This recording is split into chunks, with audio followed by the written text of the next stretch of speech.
Welcome back to another live GameZone Birdroom. And today we are chilling with the Pandora 9S Plus. And today I've got a special guest. Let's bring him in. Chris from Retro Console UK. Hi everybody, how you doing? Hope you're good. Hey Chris, how you doing, mate? I'm very well, mate. Thank you. Yourself? Yeah, I'm good, thank you. I've got to ask you. You brought this on my recommendation and my video, yes? Yes, I did. Yes. How are you finding it? A very good purchase it was. I've been after one of these for ages, but it's kind of always been around the 100, 120, 150 pound mark, and it's always kind of put me. It's one of those things you say later down the road I'll manage to pick one up. But when I seen you had one up for you found one for 60 quid, and I didn't have to download any games. I literally plug in the cable and away I went. I was straight on it, and it was pretty quick. It arrived pretty quick, maybe a couple of days, 4 or 5 days. So it was good. Definitely happy with my purchase. China, is it? No, not at all. Not at all. I don't know if they had these in their UK warehouses or not, but yeah, mine came in. My arrived within 3-4 days. Surely it must have been the UK warehouse. Then you would have thought so for it to be that quick. To be that quick. Yeah. So, what games have you been playing on it? Well, kind of got it out. I'm a big Metal Gear fan. I love all the games. Sadly, there's not that many on consoles. So I've got the one on the Xbox. They released like a classic version, and I played that to death. So that was definitely the one I wanted to play first. Obviously, Street Fighter. I love my fighting games, and Street Fighter is definitely one. It's good playing it with a controller, but it's not quite the same as with an actual buttons and an arcade stick. So that was definitely ones I wanted to get into. And there's so many games on there. And it mentions 2,400, which I knew there was never going to be quite that many games, but I knew there'd be a decent handful. Top-down shooters I love as well. 1941 is a top-down plane shooter game, which is good as well, you know. Oh, definitely. I mean, the amount of games you get for your money, it's well worth it. Let's see who's in the stream. We have got Big Game Al. How's it going, Al? Hope you're all right, mate. Hi, Al. How are you? Well, you know, we're doing well when we've got Big Game Al in the studio, in the stream. Al, if you've got any questions, mate, ask us. We'll gladly answer them.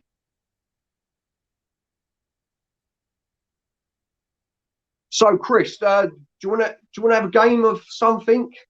Yeah, I think so. What are you thinking? Go on. You pick the first one. Okay, then let's jump around here. Let's see if I can get the camera stand.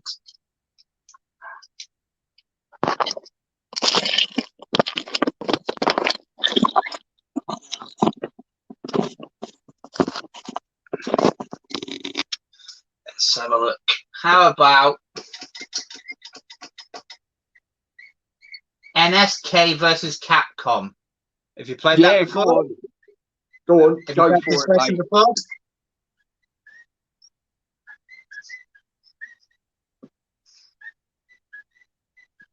The load times are pretty good as well. How do you think about the load times for the games? They're pretty nippy, aren't they? You don't have to wait too long. I mean, you could be like, I've heard stories about games crashing and taking ages to load and stuff. So let's have a look what we've got.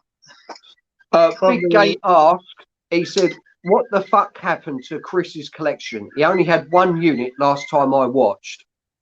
I'm up to 2, nearly 3 units now. I'm up to 300 Mega Drive games, 298. I've taken filling in the gaps mainly, you know, picking up the rest of the FIFA games and a lot of sports titles, but there's some decent titles there as well, you know. This is probably my most recent one. This is Phantom 2040. Managed to pick that up for a good price as well off old eBay. So, yeah, not played that. Is that based on the movie? Is I that think it based was, on the movie? Is it? I think it was based on a comic book, you know. I think it looks very comic book esque. Unfortunately, I didn't get the manual with it, so I do manage to keep the price down. And that being one of my Pro Protector, one of my top games at the moment. I absolutely love this game on the Mega Drive. Hopefully, Awesome there's game. something. Yeah, Super Nintendo predominantly game, you know, but there's some really. I've just been adding. I didn't have hardly any NBA games, so I've added a lot of NBA games. So just adding a bit of sports stuff to it, and just rarer, just games you don't see very often, you know. So I've really added quite a lot to it. So seems to be in flurries. You know yourself. You'll pick up a load of games, and then you'll go a couple of months with nothing, and then you'll pick up a load more games. It just when the opportunity arises. So yeah, just shy of 300 now. Al's just said Contra is better though. Laugh out Cool. loud. We didn't really have much like that for the Mega Drive, you know. So there's Super Nintendo got so many good games like that, and it's few and far between for the Mega Drive. So you're picking them up. I mean, that was a present for my partner, and it was best part of 100 quid, you know. So it's an expensive old habit once you get past a certain number, you know. It certainly is. Al said, "Are you going for a full set Mega Drive?" I would like to. There's probably maybe 10 games that I won't be able to afford. Things like Echo Junior and just games like that. Even some games are just I find them really hard to find as well. Like Adam's Family Values. I just can't find a copy of that. I mean, like places like CX have it up for like 40 quid, but they never have it in stock. Aero that like there's just some games I'm just struggling to even find. Even you know things like Alien Soldier, I'll probably never be able to afford that. You're talking 150, 200 quid. It does look a great game, but there's just games I don't think I'll ever be able to get. Even things like Art of Fighting, I just can't seem to find a copy of it unless you're paying astronomical amounts of money on eBay for it. You know, so it's as and when pick them up. Even like things like Body Count, is finding that for a decent price has been difficult. So yeah, I'm going along nicely. I mean, if I can get about, I'm 250 games there or about short. If I can get to about 50 short, I'd be happy with that. You know? Yeah, as you said, some games are just incredibly expensive, aren't they? Yeah, which is I understand. Obviously, there's a lot of people that have a love for the Mega Drive, and a lot of other people do want to complete their collections. And the rarer games, there's just not a lot of them about. You know, they're either in people's private collections or they're just difficult to get unless you want to pay. I mean, you can go on eBay now and pretty much buy any game you want, but it's you have to be. It has with collecting. I always found you have to kind of have a pattern and a rhythm. You can't just go out and spend all this crazy money. You have to do it in moderation, you know. And I think like Big Game Al would disagree with you. He loves spending his money on games. Let's see who else is in the stream. We've got Mr. Feed Me Chicken. Hello, mate. Thank you for having a little cameo in my last video. We've got my brother Alan. You all right, Al? Hi, Alan, how are you? Mate? Big Game Al. There's not even they're not even hard to get, James. No, they're not even hard to get games. You need Death and Return of Superman, Punisher, Pirates of Dark Water. Days Before Christmas as well is another hard one. The Australian exclusives are difficult to get, obviously, because they're just a lot less of them. So there'll be some of them games are terrible though. Death of Superman is shit. I had when I had the game shop in a couple of years ago, I got Death and Return of Superman cart only on the Super Nintendo, and it was all right, but it wasn't a couple of £100 game, you know. It was a £10-20 game, and I just wanted to play it. It was an average arcade game. It's nothing. It's no Streets of Rage, you know, but it was. You just don't see it coming up. No, definitely not. Big Game House just said, responded to my brother. He said, it's the start of Battlezone Birdroom. No, I'm the star of Battlezone Birdroom, Big Al. Let's get that straight, mate. Is there any games? Is there any games that aren't on the system that you wish they were? Yeah, there's one which is missing, which I can't find, and that's oh, what's it called? Night Slashers. It's a zombie beat 'em up like Streets of Rage. It is such a brilliant game. I mean, I've got it on my Super Console X, but yeah, it's yeah. I thought it would be on this system actually. Did you think it's just not a popular game, or? I think it's popular. Yeah, yeah. I mean, you always see it about on people's videos and that. I mean, it is a brilliant game, Chris. If you can ever sort of get a emulation version of it, it's quality. I mean, it was only ever released in arcade. Okay, that's a good thing about this system. You're picking up, like we mentioned, we talked about before, things like Aliens versus Predator, the arcade version. But I'm never going to get to play that on the game's console, so this is the only way I can play it. And to have a proper arcade with the buttons and the controllers and the stick, it's a no-brainer for me. You know, if you can afford it, not everyone can afford £60, but it's definitely something to be looking out for. You know.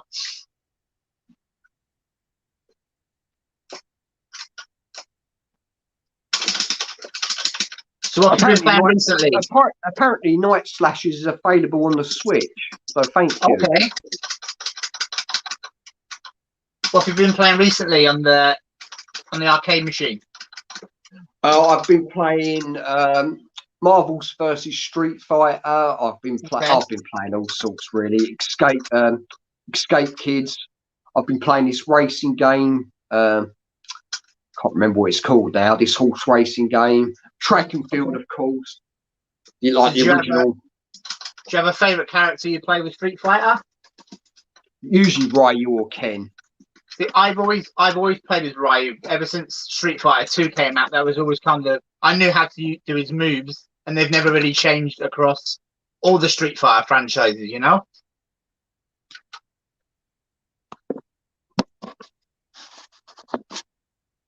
So what have you been playing recently? Have you been playing consoles, or have you been playing the new machine? Been basically playing the new machine. I mean, I spent pretty much about 2 hours the other day fixing the Super Console X. Okay. So I'm pretty glad I actually got that fix actually, because that did cost me £80 on Amazon. And I thought only working 2 weeks, 2 months. I was so pissed off that broke. But yeah, so luckily, is that like a Raspberry Pi then? It's very similar. Yeah, it's basically a little TV box, you know, like Now TV. But it's basically been converted as a little emulation box. Okay. But yeah, I'm so happy, and it plays all the stuff up to the 16-bit, some of the 32 bits like the PlayStation 1 really well. N64 hit and miss. They've got a couple of Dreamcast games on there, but they don't play particularly well. Yeah. But yeah, all your arcade stuff, Mega Drive, SNES, NES, all the old school stuff, and Spectrum's on it, and there's about 5,000 Spectrum games. Okay, wow. Because that's always the kind of thing that's put me off those systems. Is like, I would ideally like one that would have Dreamcast games on it and PS1 and N64. And I know they kind of, some of them do have them on, but they tend not to play so well, you know? Yeah, I wouldn't recommend it if you want it for them type of things. Yeah, definitely. If you want it for them type of consoles, I wouldn't recommend it. Yeah, like obviously with the Dreamcast, I mean, I'm probably up to about maybe 25, 30 Dreamcast games, but they're so expensive, you know? Even you're picking up not even particularly great titles, and you're still 20, 30 quid a game, and it becomes a very... I used to collect Saturn games years ago, and the same thing happened there. Once I kind of got past 30 or 40 games, it started to become really expensive. I remember paying about 80, 90 quid for Super Bomberman on the Saturn. It was just so expensive. You didn't really want to play it because you'd spent so much money on it, and it just seemed a bit of a shame, you know? Yeah, the Saturn prices have skyrocketed. I mean, like Deep Fear one, I think it was the last PAL game released. That will easily cost you anywhere 300 to 600 quid. Incredibly expensive. I brought the Japanese version for $15.99. and it's in Wow. English. Yeah. The only thing is, like, the dialogue at the bottom is all in Japanese, so trying to do a few of the puzzles and the quests and that, it can be quite difficult. But all the dialogue's all in English, so they're speaking in English. I have a story for you. When I had a Saturn when I was younger, and I moved to Spain, and I was there for about 8 years. And a couple of years afterwards, I contacted my mum to see like where all the stuff was, and we talked back and forth. And I had Panzer Dragoon Saga. I picked it up second hand for about £10, and then I seen a video and stuff saying it was an expensive game, and I remember I had it. I think it was about 10 or 12 quid I paid for it. So I contacted my mum in a rush because I now know it's worth 300-400 quid. And she, oh no, when you left and went to Spain, I kind of gave all your stuff away. So I owned Panzer Dragoon Saga for a couple of years, but once it was just a shame that it got either binned or given away to charity, and it was £300-400 game gone, and I'll never have it again.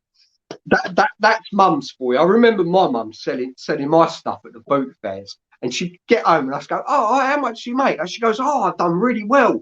I made like 100 quid. I thought, oh, where's my share? And she goes, oh, no, you gave it to me. Yeah, I wanted the money for it, but yeah, oh, keep it. You keep it, mum. Yeah. You trick yourself to a game of bingo or something. Even back when they're very good at that. I had a Master System, and I remember collecting a load of games for Master System. Then the Mega Drive came out, and I traded everything in for like one Mega Drive game. And you look back now, all the games I gave up for next to nothing they were giving you, you know. But you don't know, 20 years down the road, you're going to want them all back again, you know. Yeah, and you know, like everything, you know, prices for these games now I mean, especially since lockdown, they have really skyrocketed, haven't they? Yeah, I mean, it's become an expensive hobby. Definitely. I mean, I sell on eBay, and the Wii's were the first lockdown were Wii's. I mean, I had 7 or 8 Wii's listed for like 40 quid each, and they all sold in a day. And it wasn't until I realized that they were selling for 80-90 quid unboxed, and people had just bought all my Wii's and just resold them on eBay. But if you don't know, it's the price just went astronomical for so much stuff. But Wii was crazy the first lockdown. Games were selling for 4 or 5 times what they were selling for a month before. You know, it was insanity. But yeah, it was boredom, especially with the Wii, because kind of everyone. What made it popular in the first place? It's a console everybody can play, from your grandma to your 10-year-old brother or sister. You know, and I think that's kind of why everyone gravitated. It was a great party console, wasn't it?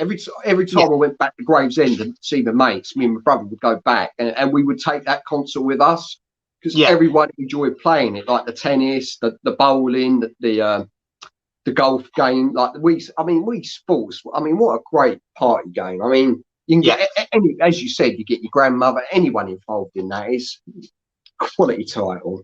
I mean, I've started picking up a few Wii stuff here and there. Just odder stuff like Knights.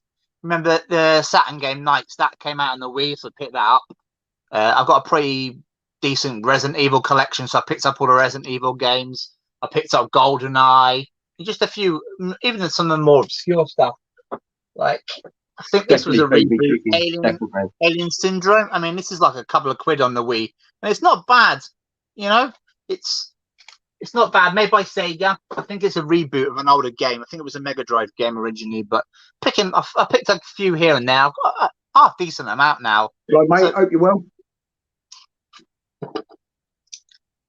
So, any more questions from the people in the chat, or any more question, guys? If not, what game should I play, Chris? I think you should play. Let's have a look. I'll pick one for you. How about Pepsi Man 3D?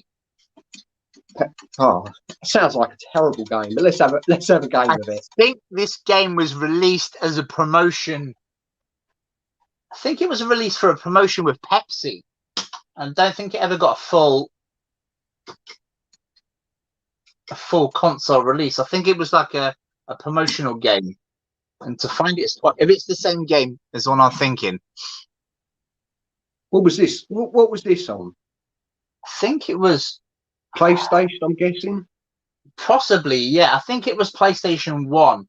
I think it was like I think it's like, I've got a funny feeling it's meant to be like Cool Spot. You know, they went down that kind of route, but it was like a promotional thing. But now looking at the game fired up, it doesn't look like that.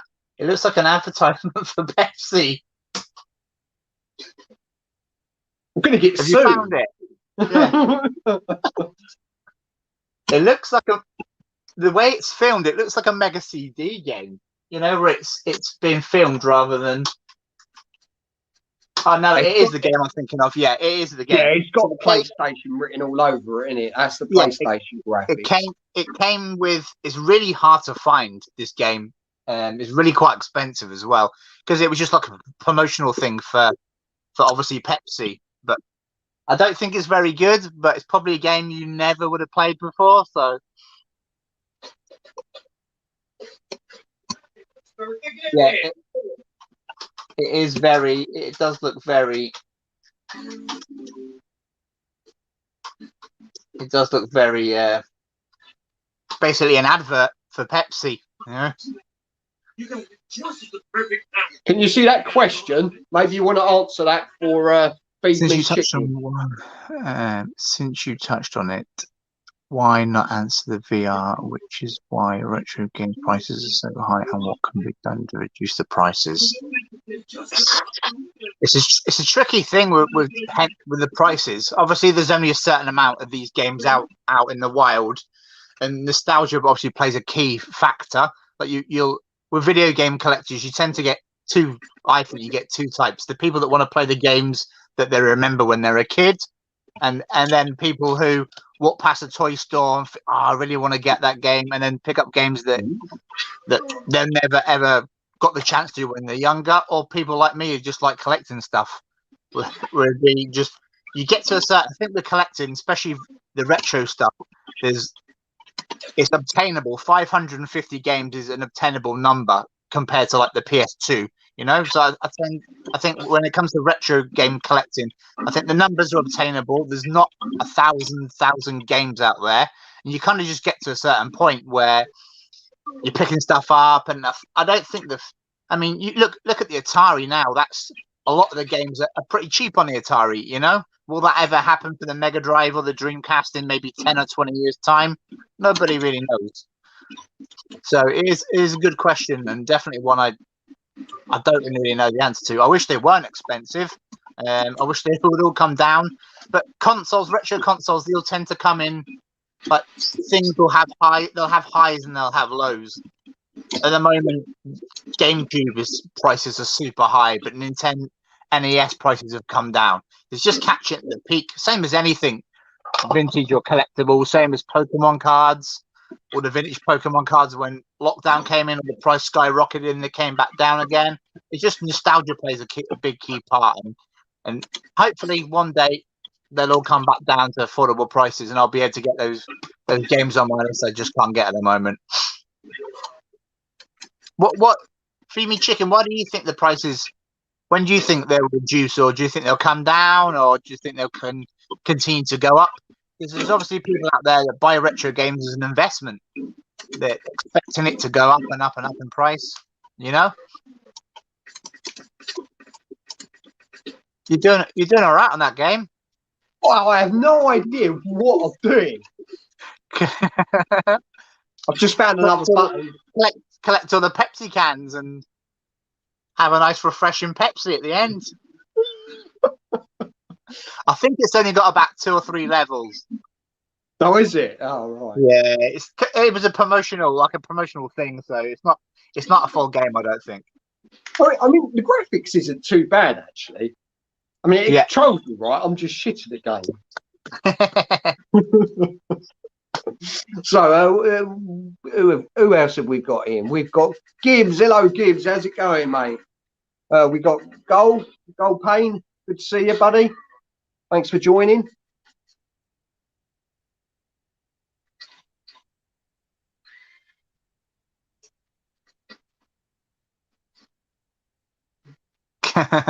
Definitely. Yeah, it Feed me should be a chicken. question of answer. Feed me chicken. What do you collect for a console in particular, or do you collect for a bit of everything? He collects a bit of everything. Yeah. Just what he fancies playing, then I take it. Yeah. Yes. Oh. Anyway, that's enough of that. That's... You did very well. I didn't do too bad. And it's a game you probably never would have played, you know? Oh, look, Kay said something interesting. Pepsi Man was featured in Fighting Vipers on the Japanese Saturn version. I did not know that. I did not know that either. No, that So good I'm knowledge. guessing he was like oh, what's it called? A character you can get if you complete the game or something. Like an unlockable character. Okay, I didn't know that. I think I only ever know about him. I think I've seen a YouTube video about him. I think it was to do with like sponsors and adverts and video games and stuff. Because obviously you got the McDonald's games on the Mega Drive. The things they kind of got away with back then is very questionable, you know. But it's just like product placement now, I suppose. You all right, amigo, old school, Adam? Good to have you in the stream, mate. There we go. Feed me chicken said, I'm driven by nostalgia. Which then moves on to what did I miss out on? Yeah, definitely. I think it was. I remember when I was a kid, I had Street Fighter on the Mega Drive, and I remember another kid at school. He kind of got the next one, Super Street Fighter, and it was the next best thing. And all of a sudden, he had 20 mates, and it was like it was the game the follow on, same as Streets of Rage. But I was crazy for Streets of Rage 1, 2. And I never really even knew about Streets of Rage 3, not till years later when I started collecting. And then you kind of look back, oh, I wonder if that's as good as Streets of Rage 2. And then you kind of look, the price is obviously you're 100 quid for a copy of Streets of Rage 3. But it's never going to be as good as Streets of Rage 2. So is it worth justifying the money? But if you're trying to go for a full collection, you've got to be picking these games up. It's just, for me, it just has to be done in moderation, you know? Yeah, I totally agree with that. Yeah. Even the FIFA games, I mean, I've got 5 FIFA games. I've never played FIFA 98. I only played FIFA 97 because I had it when I was a kid, you know? So it's games you're putting away that you're probably never going to play that are variations of several other games. Good to see you, Eddie. Rob from Essex Retro Game is in the house as well. Good to see you, Hi, buddy. Rob, how you doing? Yeah, we've got quite a few joining. Has anyone got any recommendations for games they want us to see if they're on the system? Is anybody that's interested about buying one that may be thinking, I wonder if that game's on there? We can have a look for you to see if it is. Yeah, definitely. Yeah. We'll check it out for you guys if you want to mention games on this system, and we'll have a look.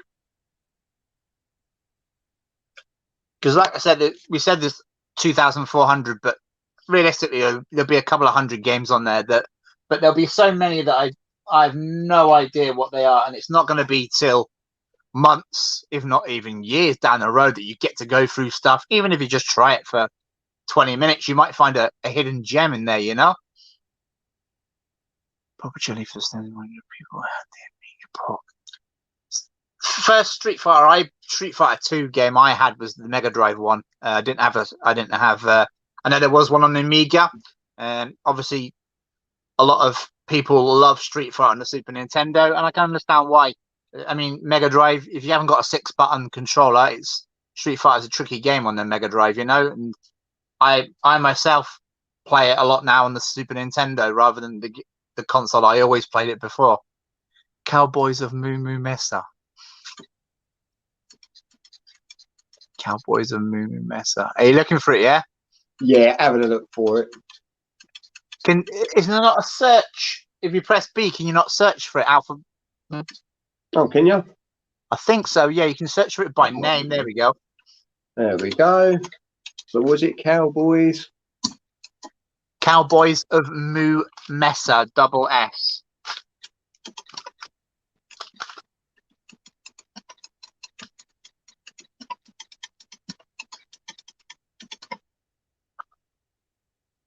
I don't think it is. It's nothing's coming up. What console was it on? Roller core. How'd you do a space on this? I have no idea. Let's have a look. I don't know. Maybe if you search for cowboys, then surely it would come up there, no? No, it's just blank. Yeah. I don't think it's on there, Eddie. Unfortunately not. No, I don't think anything cow related is on here, unfortunately. Yeah, I know Sunset Riders is on here. Okay, yeah. No, Gull. No Night Slashers. I already tried looking for that earlier. He's on me Super Console X. I'm surprised actually. I'm surprised it wasn't on here actually, because it's a fantastic game. I recently got gone. It's an arcade game, according to Eddie. Okay. So there would have been a good chance of it being on. I recently got into top-down shooters, just because watching different YouTubers and stuff. Is there any top-down shooters that anyone can recommend in the comments that I should definitely try out? Like I said before, 1941 I've been playing. There was a couple of decent ones. I picked a couple of decent ones up on 360, but top-down shooters are a bit few and far between for obviously the Mega Drive. And is there any ones that anyone can recommend on there for me? Phoebe Chicken said Mutant Rampage, Body Slam, CD. No, there's no CDI on this. No, it's only MAME, Mega Drive, NES. I think there might be a few PC Engine games on here. Okay, is there any Mega CD stuff on there? What, on this system? Yeah, like Night Trap and that kind of stuff. I don't think so. No, because this is quite an early model. This is based on the Pandora 6, okay. which they didn't have too many, and a few PS1 games on here as well. So this is quite an early model. That's another console I've got maybe 10 Mega CD games. I managed to get a Mega CD 2 that fits under my unit perfectly, but just finding games again is just difficult and expensive. I've got a couple of games, but you're 70 quid for Sega 3D. You know, it's another expensive. Raiden 2, surely Raiden 2's on there. Are you looking? Yeah.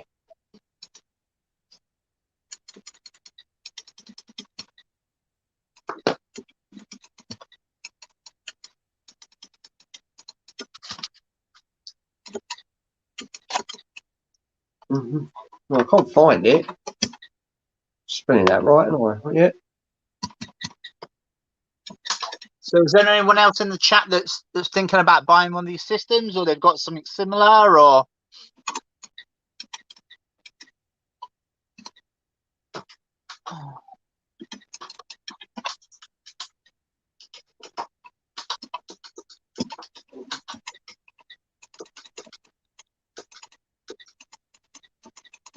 Raiden 1 is on there.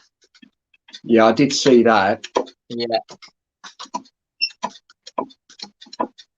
You guys are making us look bad. They're trying to pick obscure games, which is good, you know. There's a couple of games you want to play, if they're on there, it's a bonus, you know. Anyway, I'm going to have a game of Escape Kids, because I think this is an underrated game. This is brilliant. What console was it on? Do you not remember? What, originally? Escape Kids. Yeah, this was just an arcade game. This was. Oh, was it? Yeah. Yeah, I remember playing this in. I think it was Great Yarmouth. I think Great Yarmouth or Bognor Regis. Is it what decade is it from? Is it 70s? No, is it later? 88. This game, 88, 89. Okay. The kind of Master System era, then, yeah. Yeah.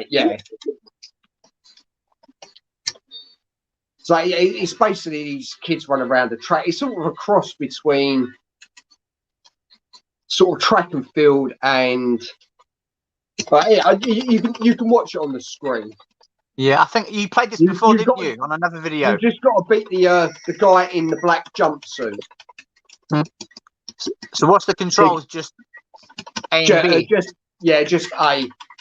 Okay. And B to do a jump when you got a special. So I think my favourite game like this was, do you remember Olympic Gold from the Master System? Oh, classic. Yeah, I've got Absolutely. that for the Master System. But Barcelona 92, I think it was. I absolutely loved that game. I mean, most of the spots I was no good at, but the 100 meters, I used to absolutely love that game. I used to love the 110 as well. Yeah. Second. There was a couple of them I can never quite get the hang of, but over the space of all the sports, and I normally do all right, you know. Power! Give me the power! Yes, Super Off-Road is on here. I mean, and it is pretty much Super Off-Road on legs, definitely.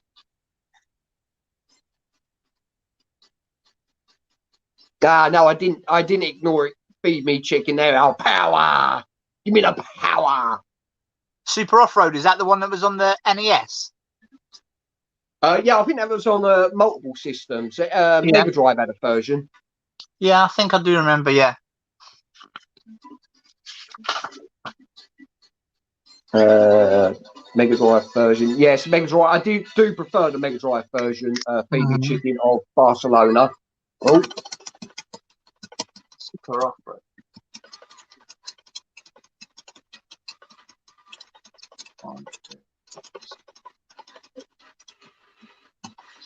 Oh, that's it. See the jump power. Stop falling over.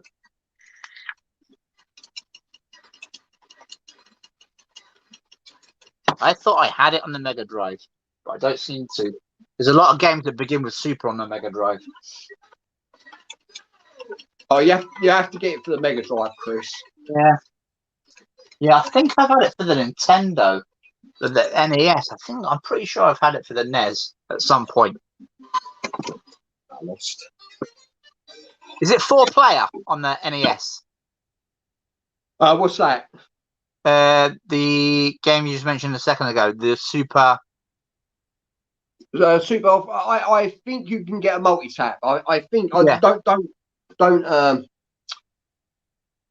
can't Super speak today.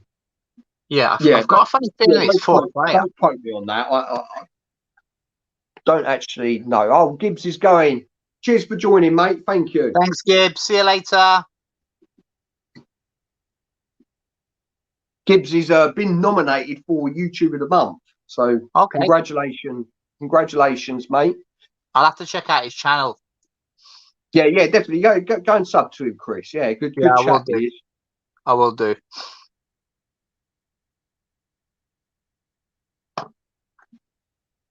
Are you not responding my text in the chat about it? I can't see my phone because it's my second screen that's being pointed at the TV. So yeah, that's the reason why I'm not responding to messages, mate. So sorry. So another good game I've played recently. I was talking about me seeing Paperboy in your list. Oh yeah, the arcade version of Paperboy, unfortunately on my system doesn't work. I don't know if it works on yours, Chris. I've not tried. I think I've got it on the Mega Drive. I've got Paperboy. Yeah, it's on the Mega Drive list as well. There's also the arcade, the original arcade version. That's the one on the Mega Drive that I've got there. I think it was 2, wasn't there? Yeah, it was 2. Yeah. Number 2's not on this arcade unit, but yeah, the arcade. Yeah, have a check to see if your arcade one's working. I will do. Have you played this, James? Twin Hawk. Yeah, I have. Yes. Good game. Really good game. That. What we're looking for? Paperboy, the arcade version. Oh, Salamander. I don't know if you saw this, Chris. Roller Export is brilliant at shoot 'em ups. So he's giving you a few games here. Okay, thank you very much. That'd be great.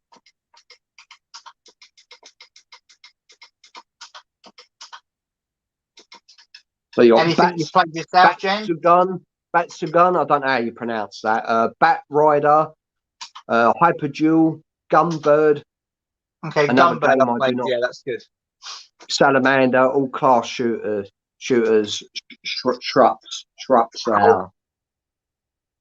When you go, okay, when you've put in the search, how do you go back to the list of the games?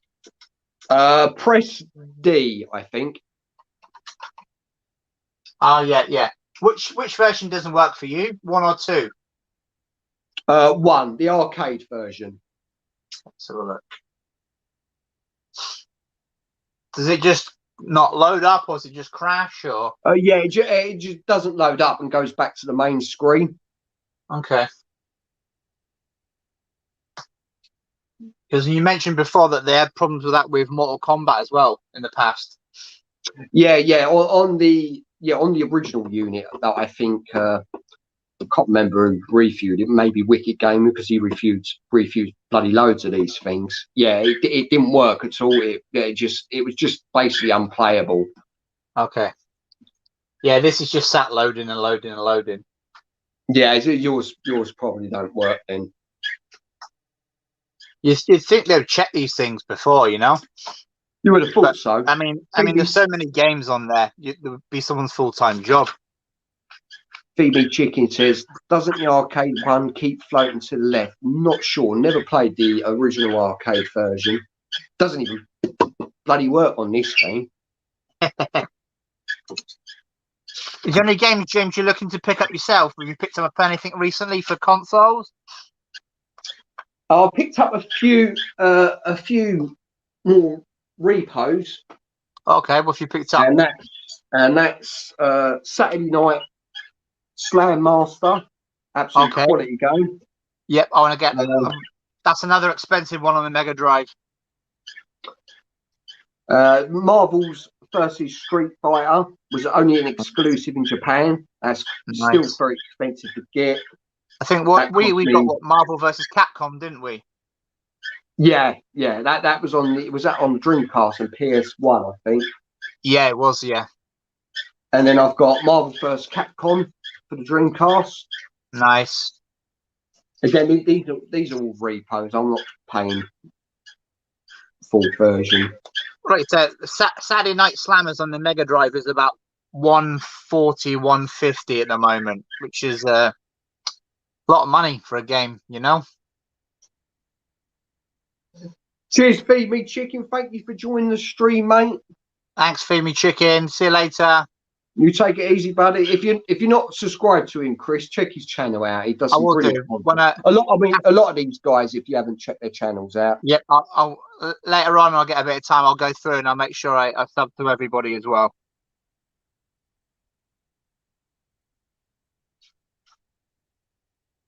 Yeah, you need to attach your BMX handlebars for it to work properly. I think that's what's gone wrong.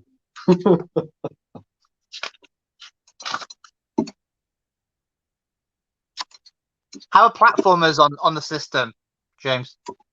They don't work too bad. I mean, Sonic has got a bit of screen tearing. Okay.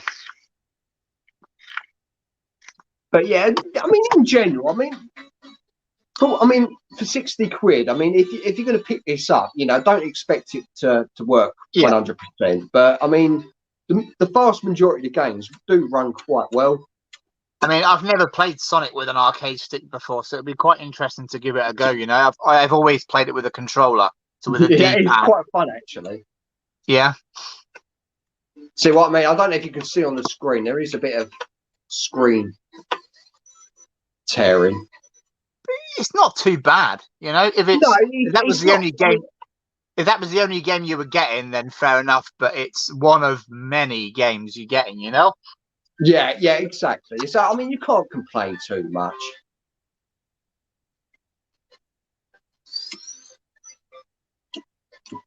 I will say about this for the circle analog sticks for platformers, they do work really well. Yeah. How's the sound on it? Because I know a lot of emulators can struggle with the sound. It sounds pretty much spot on to me. Okay, good. Maybe the rings have got a slight delay, maybe. Yeah. But yeah, I mean, I would be happy.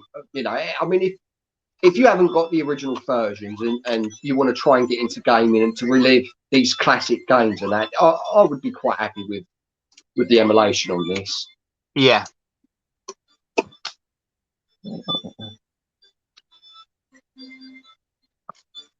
Is this system Mega Drive only? No, it's a lot of arcade games on here. There's a few PS1 games on here. Gull, some NES, Nintendo, Super Nintendo. Super Nintendo. There's I think there's a few, not many, but there's a few PC Engine games on here as well. I mean, the vast majority are main. Yeah. Is there much Atari stuff as well? No, I didn't know Bootleggers was on Retro Chef. I will catch up with that stream later. GameZone Birdroom, would you consider getting a GDMU for your Dreamcast so you can put everything on SD card? I'm not too sure what that is. Is that what Stu was playing around with on one of his videos? I know he had like a Dreamcast with a SD card in it. Do you know what that is, Chris? Is it like an Everbright for a Mega Drive, where it's like a cartridge you put in and then you put an SD card with the games built onto it or downloaded onto it? That would only be a guess. Yeah. Get a GDMU. Capcom CRS era games work best on these Pandoras. Yeah, mostly. They do work very well on this system. I mean, your fighting games is probably predominantly, and your arcade games is what you're kind of picking the system up for, you know? Your Street Fighters, your Mortal Kombat, that kind of stuff. I mean, King of Fighters, not a game I've really played much of, but you've got 20 versions of it on this, you know? So. Yeah, I think they literally got every King of Fighters on this system. I think they've even got some like ones that have sort of been hacked, haven't they? Okay, yeah. I know. Where you can be like bosses and. I've got a funny feeling King of Fighters kind of came out once a year, like a sports title. I think it was mid 90s. It kind of churned one out every year. I don't know if there's much difference between them. Probably color extra characters and stuff, but it's definitely a game I want to have. I had a couple of goes before. So it's just finding something different. Fighting games different, you know. That's the thing with this. You can put a game on, and if you don't like it after 5 minutes, you can turn it off, and you never have to play it again. You know, and it hasn't cost you any money. Like when you're picking up retro games and stuff, if you pick up a game that's terrible, you're kind of stuck with it unless you sell it back on. You know, you put an investment into it. With this, the game's terrible, you switch off, and you never have to see it again. You know. Yeah. Apparently, there's different story arcs on the different versions of the King of the Fighters. Okay. Oh, okay, Kay. We'll put a bit of Samurai Showdown. Do you want to play that for him, or should I? No, you go for it. Samurai Showdown's a game. I think the first one is one I've been after on the Mega Drive for a while. I think it's a blue spine. That was a good version for the Mega Drive. I mean, I've only ever played it emulation, but yeah, it's a bloody good version. They've done very well with that. Samurai Showdown. Yeah, it was one of the games. There's a couple. There's Samurai Showdown and Second Samurai. I've been after that for such a while, and it just seems the price just sneaks a little bit above what I'm willing to pay for it. You know. Oh, here we go. You remove the CD lens on the Dreamcast and plug this instead. They cost about 60 to 80. Well worth it. I'll have to look into that.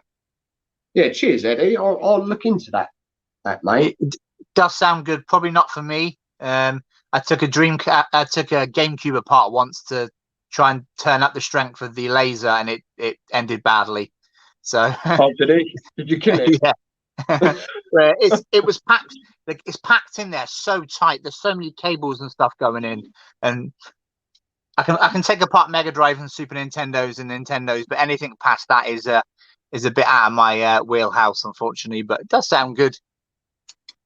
Yeah, I might look into that. I mean, I don't really. I mean, perhaps if you buy a 40 Dreamcast to play around with, and then build it up, maybe might be the best way to do it.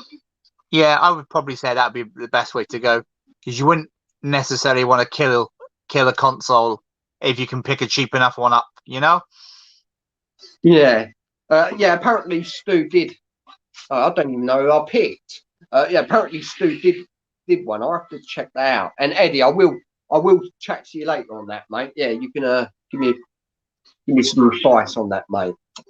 Don't know who this bloke is. Ooh.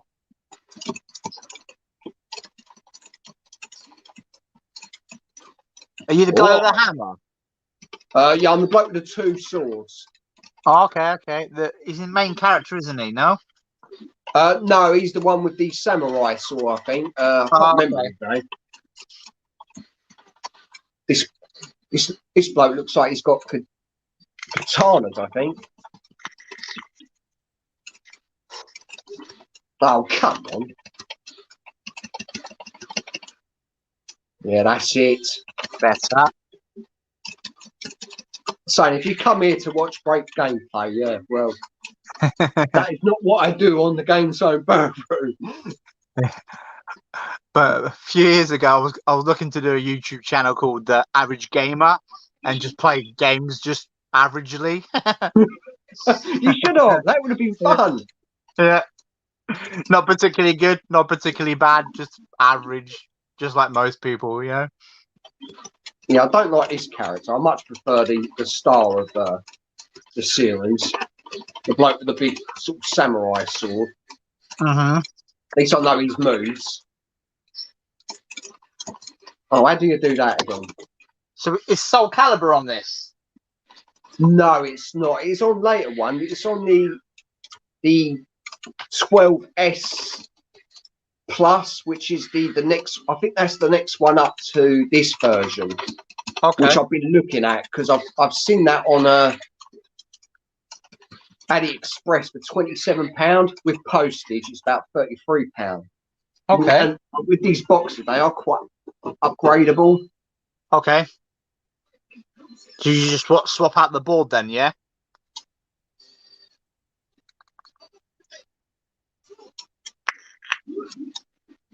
What did Eddie say there? That broken Dreamcast sounds like a great done system. You don't even need to solder. Oh. No, they go for pretty cheap, like broken Dreamcasts. So, yeah, that might be a way. Yorkshire Man is in the stream. Hello, buddy. Hope you're well, Mark. Hi, Yorkshire Man. How are you? I've lost my swords. I didn't know you could do that.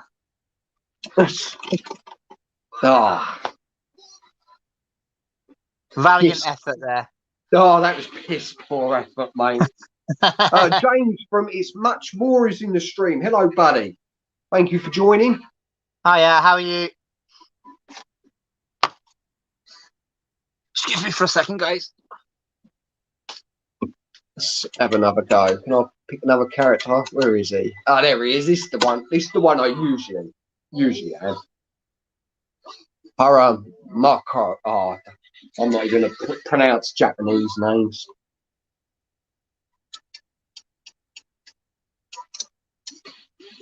Yeah, now watch me kick some butt. You changed character, yeah? Yeah. Good stuff. Oh.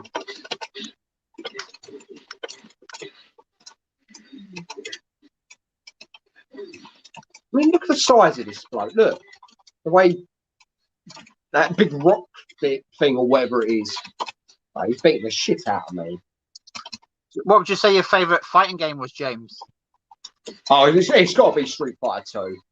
Yeah. Championship edition. Okay, that's the one I remember playing at Cascades. Back in Gravesend, it was a leisure centre. And like every year, they always put a new one in. And I was doing swimming lessons when that was in there. And me and the boys just literally would, get out the swimming pool, get change as fast as we possibly could. Put our pound, 50p's in it. Yeah. Before the teacher said, no, it's time to go back to school. And such a great game. Yeah, I would say so too. Street Fighter 2 probably is definitely my thing. But when I was younger, I had a Master System, and my mate had a Mega Drive, and he got Mortal Kombat, and it looked amazing. So I went to the shop and I bought a copy similar to this one I've got here, and I thought it would be exactly the same as the Mega Drive version. So I spent all my birthday money, about 50, 60 quid, and it had less characters, and it was just so disappointing. I think that kind of killed the Mortal Kombat from the start. I mean, I picked up a load of Mortal Kombat games now. I enjoy playing the modern stuff, but you're definitely Street Fighter for me. Yeah, I mean, for a while, I think because it was new and, you know, the amount of blood and gore in it, I think that became my favourite fighting game. But when you look back and you see how simple Mortal Kombat is compared to Street Fighter, Yeah, you know, there's a lot more depth in Street Fighter. Yeah. Nowadays, I think Street Fighter is the better game, but back then it was obviously Mortal Kombat. You know, Yeah. it was a 15. It had blood and guts, and you could rip people's heads off. It was just, if you got it on the right brilliant. console. No blood and guts for the Nintendo one though. It was only the Sega that got the blood for the Mortal Kombat. What about Tekken? You ever a Tekken fan? Didn't really play much of Tekken. I did play it a few months back on my Super Console X, and you know I thought it was pretty good fighting game. But then I'm more of a virtual fighter. Yeah, so they were sort of quite similar games back in the day. Yeah, I mean, I never had Tekken when I was younger. A friend of mine had a PS1, and we played Tekken on that. But PlayStation, I got PlayStation Plus, and they give you 2 free games every month, and Virtual Fighter 5 is one of the games they give you this month, and it was good to go back and play even the modern version of it. You know, Virtual Fighter 2 was probably on the Saturn was probably my favorite. Yeah, for that was such a quality port, wasn't it? I mean, that really sort of showed what the Saturn was capable. Yeah. Do you remember Fighting Vipers as well? Yeah, another great game. Yeah, I need to get that back in my collection. Actually, that goes fairly cheap as well, about 17 quid. Yeah, So I definitely need to pick that up. Really, it is a quality game. I think they brought a second one out in the Dreamcast, I think. Adam from Amiga Old School, he said, learning how to do a fireball at 13 was just brilliant. Totally agree with you there, mate. Totally agree with you. Especially if you're the only one out of your mates that knew how to do it as well. It's only recently, probably in the last 2 years, I actually know how to do a fireball. there was a couple of that. That's why I always picked Ryu, because I knew a couple of his moves, you know, and they were easy enough to do, and that's kind of why I always drew towards Ryu. I mean, I could have picked Ken, but it just Ryu seemed to be the man, you know. Yeah, definitely. I mean, I was always a big fan of Ken, especially after seeing the movie. Do you remember the Street Fighter movie, the animated version? And he was such a cocky, you know, bolshious character, wasn't he? He was brilliant in that movie. I just fell in love with Ken after that. Tekken Tag, they did shout Gull. Yeah, he said Tekken Tag. On the PS2, very good game. Very good game. I'll have a KI arcade cab. Not too sure of that. Is that full size arcade cab, is it? Or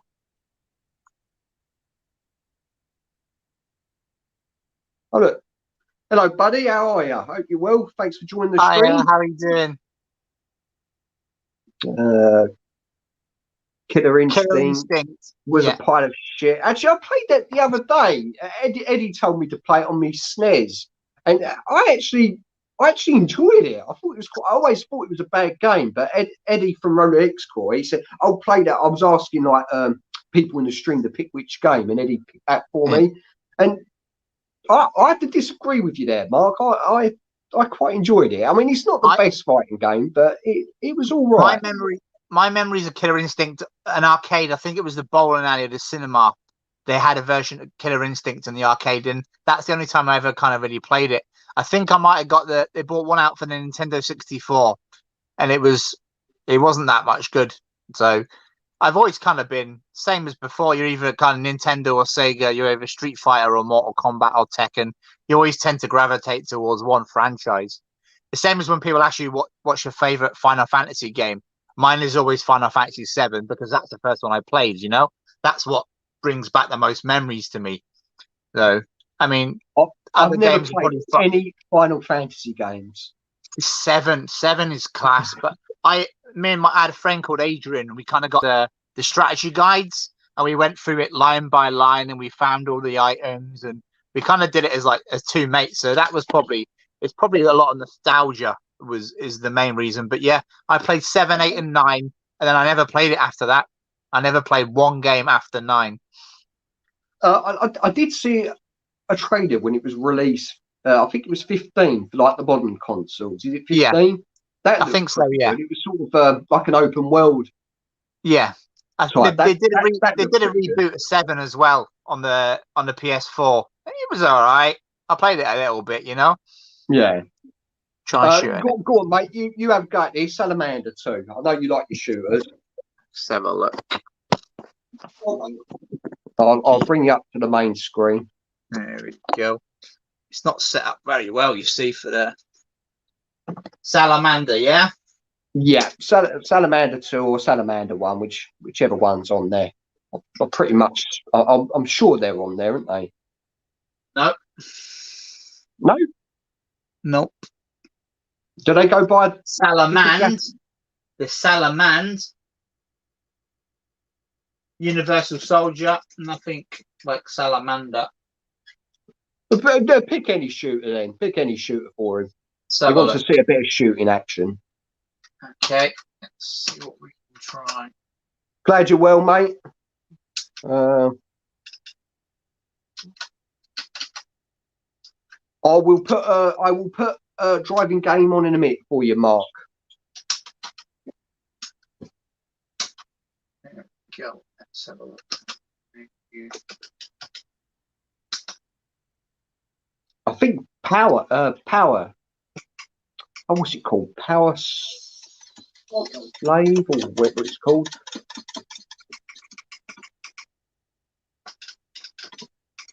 Let's have a bit of Gunbirds.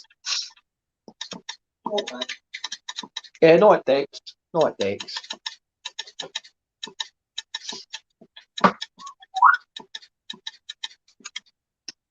$19.94. Wow. Anyone played Gunbird before in the comments? No, I've not. I've not played it. I want to say Mega Drive. Originally, there's a release on the Mega Drive.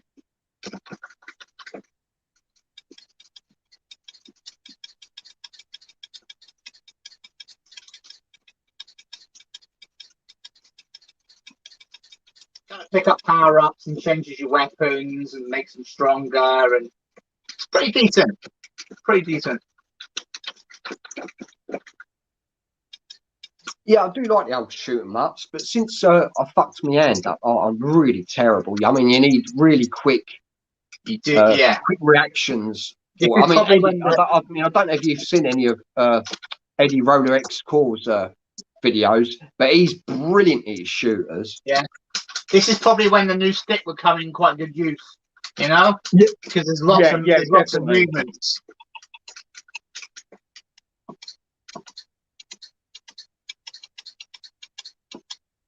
Boss, that's pretty quick, a boss. Oh, we run out of rockets already.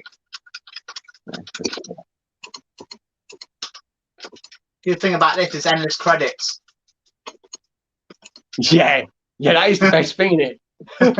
Cost you a fortune in the arcade, this.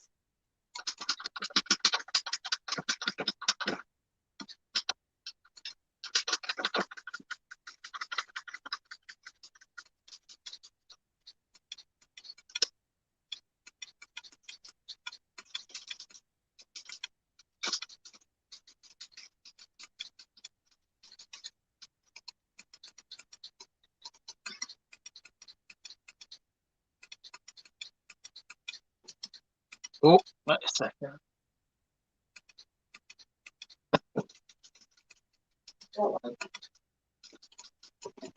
Power Drift, that's it. That's what I'll show off next. A racing game for Yorkshire Man 66. For Power Trip. You do like your shooters, Eddie, you do, and you're fucking brilliant at them, mate.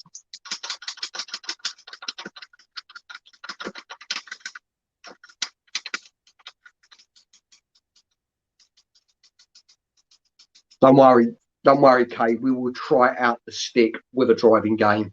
I probably will be shit as usual. Be quite interesting to see how it is. Obviously, like a road rash would be quite good to try as well. You know.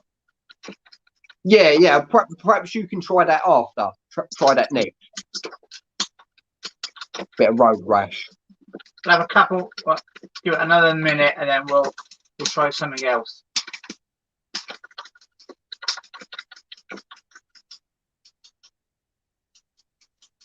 I think I've got 3 brought out on the Mega Drive. Let's see if they've got Road Rash. You played much Road Rash yourself? Oh, I love Road Rash. Yeah. Got a probably favourite? Road Rash 2. Road Rash 2 is probably my favourite. Yeah, I would say I would say so too. There's not many games where the sequels are better. Obviously, apart from things for me, Sonic 2, Road Rash 2, Streets of Rage 2. You know. Yeah. So Road Rash. Well, they ironed out all the kinks, didn't they? In number 2, usually, like all the kinks in the first one. Yeah. How did you get back across to the left again? D. Press D. There we go. Road Rash 2. So what Road Rash 2 is like. Hopefully, it's a decent enough port. You know. Do you use the sound for your TV, or do you use the sound for the unit? I think once you connect it to HDMI and it's straight through a TV, does it come on automatically? But do you have the volume on the system itself, or do you just turn that off? Because I run it for a speaker, so I just kind of had the sound coming through the speaker, and it was nice. No, I've turned it down. The speaker inside, because it's quite potent, isn't it? Yeah, it is. Yeah, this is going to be in. Find out what the buttons are. Okay, it's not bad.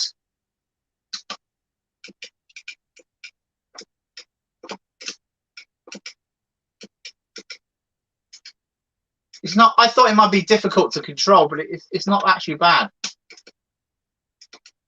I'm not necessarily very good at it, but Road Blasters should be fun on a stick. Not played that game. Is that an arcade? I'm assuming that's an arcade game.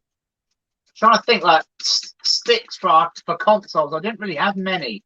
I had a Mega Drive one for a little bit, and it was all right. And fighting games, I never really picked up anything.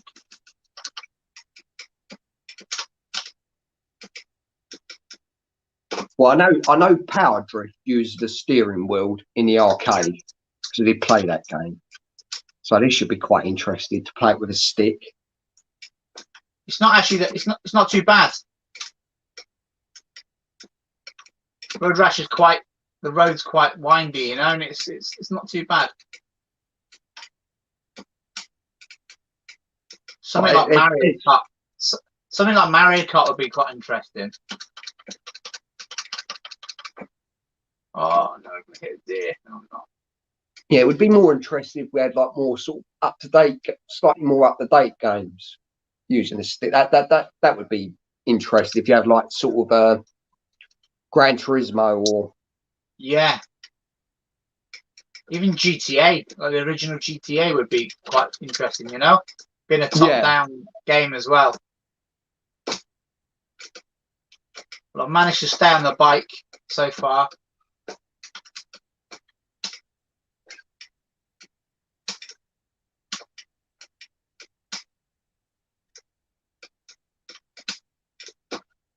I would say that was a good win. Do you want to have a go? You've done well there. Do you want to try a game? Yeah, I'm gonna try Power Drive. I know this was with a steering wheel back in the day when this was released, which was not don't really know. Is that 88 or 98? Can't believe. I know this was released with a wheel back in the day. 88. Bloody hell. I'm trying to think what other games I used to play a lot in the arcade. I used to play a lot of tennis games. You know, the sort of stuff that came Is out. there any good old school tennis games? Because I've been playing loads of tennis games on this thing, and they all control terrible. Right, The only virtual one I tennis, think is that on controls there? brilliant is like virtual tennis. I mean, that is. I mean, I could be wrong, but I think virtual tennis is probably one of the best tennis games of all time. Yeah, that was my favourite. I mean, I've got a handful for the Mega Drive, and I presume it kind of urges itself towards anything that was arcade based. You know, so like tennis games. What we playing? Power Drive. Yeah. Okay. Another So Mega Drive. I know this was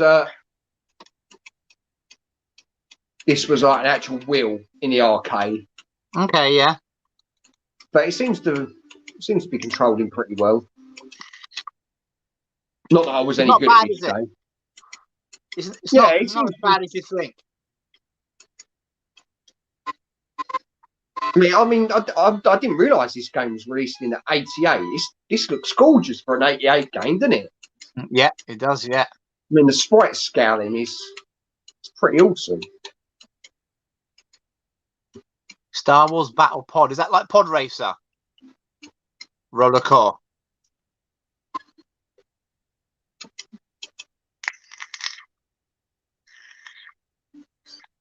I used to love Pod Racer. They had an arcade Pod Racer in local bowling alley to where I grew up. That I used to spend so much time on that. It was definitely one of my favourite. That and Outrun. I used to love Outrun on the arcade.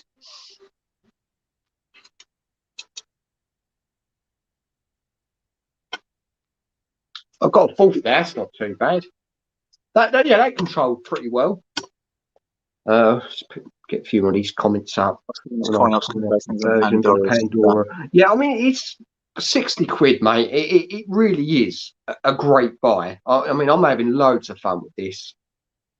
Smash Tennis on the SNES is my all-time favourite. I have to check to see if that's on the. I have to check to see if that's on here. You can't expect to have Will for every old arcade game. No, definitely not. Outrun. I used to love Outrun. The PC Engine version of Power Drift. Even this was better than the 16-bit. Did they release it for the 16-bit Power Drift? Not on the Mega Drive. They didn't. No, it was just the Saturn, wasn't it? I think they released it for the Saturn. I could be wrong. You need someone to pick your chair and throw you around the full. The full arcade experience is absolutely fantastic. Yeah. Again, I think I played that at Butlins back in the day in 94, I think. Star Wars Battle Pod is a modern game, screens that go all around you. Sounds fucking brilliant. Battle Pod, I've not heard of it. Pod Racer, probably plays okay. Yeah, that will probably play okay with sticks. Quite an old game. Yeah. Best run games on home computers. Well, on home computers, not arcades. Never played that one, Mark. One of these in the US in 2019. Can't remember the other pod game. I think it was a NICAM arcade combat type shooter. It's combat's been on the go for years, like. Yeah, I think there was a combat for the Mega Drive, wasn't there? I think so, yeah. Yeah. Any other games recommended to play, or should we just pick one ourselves? Afterburner was try Afterburner 2. See if that's on there. Afterburner 2. Let's bring up the menu. Search. No, search.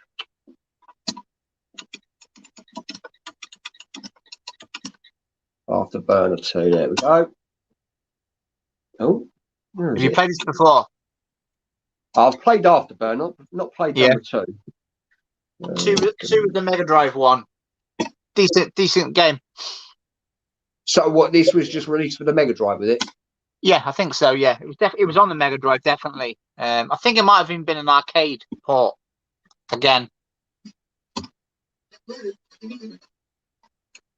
I can't remember. I think it was the original Afterburner that was in Suburban Commando with Hulk Hogan. Okay, yeah. Yeah, I think the original. movie.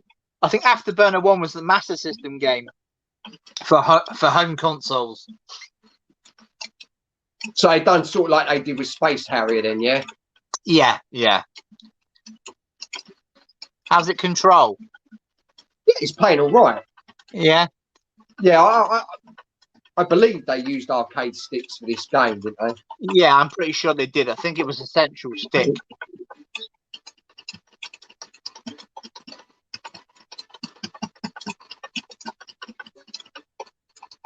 Oh, I've run out of missiles. I've used up all my missiles, dickhead. Oh.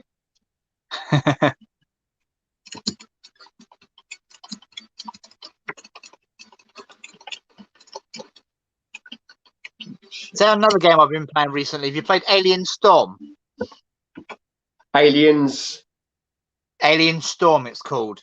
Pretty decent. It's on the Mega Drive. Is a brilliant game. Yeah. Have you played the arcade version of it? I've not. No, I've only played the Mega Drive version. It's on this box. I'll whack it on. And just let the dogs out for a wee. Come, baby. Babies. Oh.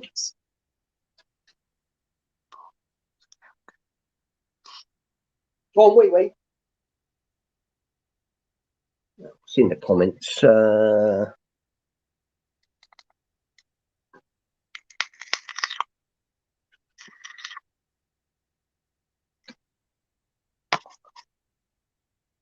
Yeah, the Sharp 6800 was amazing version. Wait. Go on.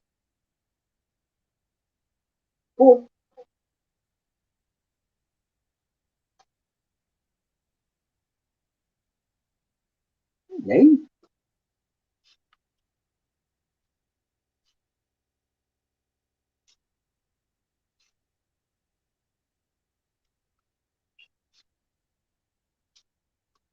Never work with animals, Chris. Never work with animals. A cat's about as far as I go. And every time I try and take pictures for eBay, she always sits right in front of the camera. Oh, does she? Yeah. I have a white background. She's a white cat. She just comes and plonks herself right in the front of everything.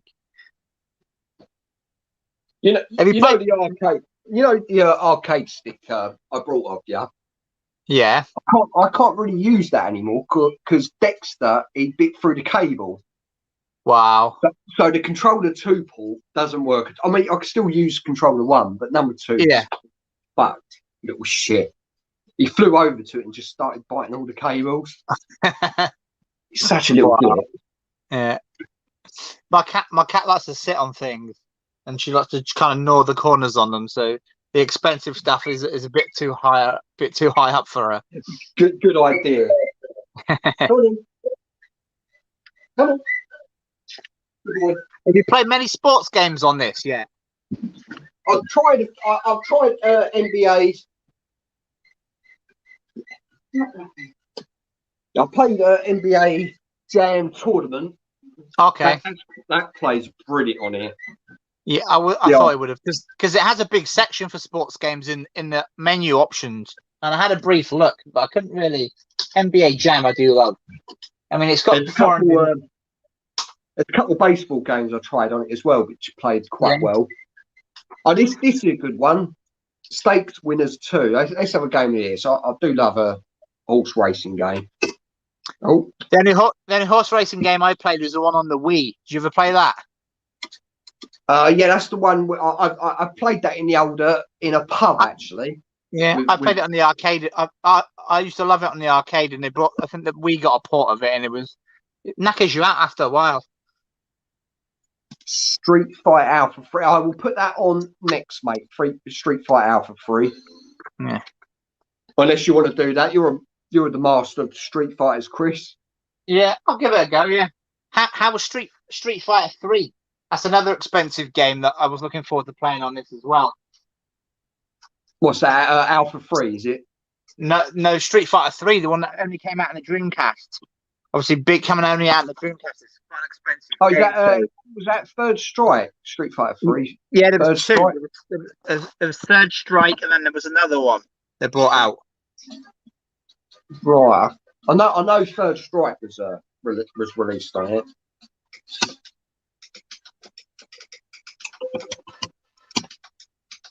Let's go. Oh, earthquake! Like the sound of that horse.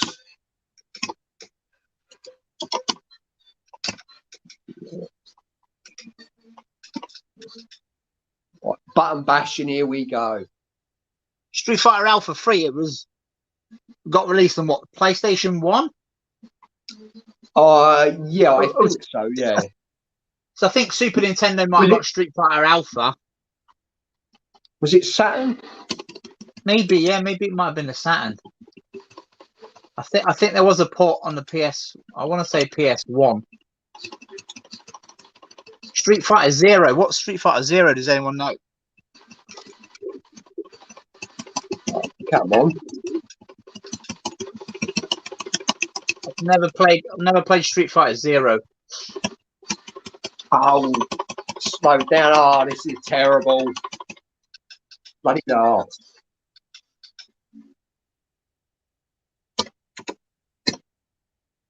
Anyway, go on, mate. Yeah, well, I'll put you up on the main screen. There you go. How did you do? Shit. I came last. See, I'll get on with Alpha 3. I will put track and field on next. What a classic game, track and field. Now that's a game that I'm not too bad on. Yeah, I still like a bit of track and field. They brought a version out on the PS1 as well, which was alright. Yeah, the one on the PS1 International Track and Field. What a game! Yeah. See how we do with Akuma.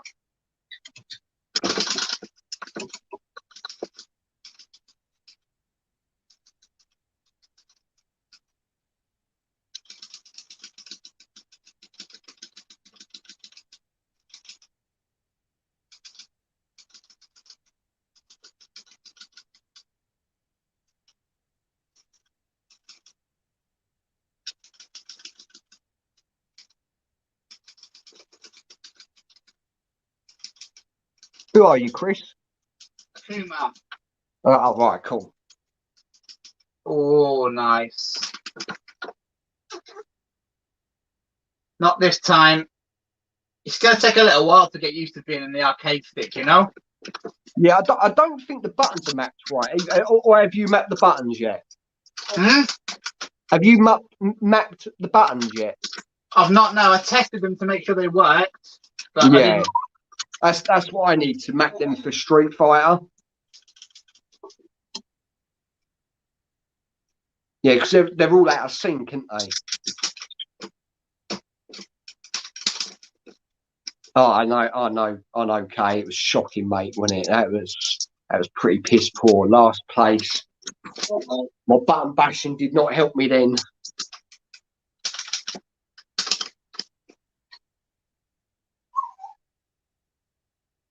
Not bad. I don't think I've played Alpha 3 before. I've definitely played the first one. I've not played. I don't think I've played 3. How did it run? Did it run all right? It was all right, yeah. It was all right. Let's try a different character. Let's try somebody completely different. Let's try Stiga. Sound as well? Is the sound all right to it? Let's have a look. Let's turn the sound up. I mean, that's quite a up-to-date game for the Pandora, isn't it? So that's the sound from the speaker of the Pandora box. And it's all right. Yeah, it's not bad for a little free amp. Yeah, I mean, it's what you could get some decent speakers in there, you know, but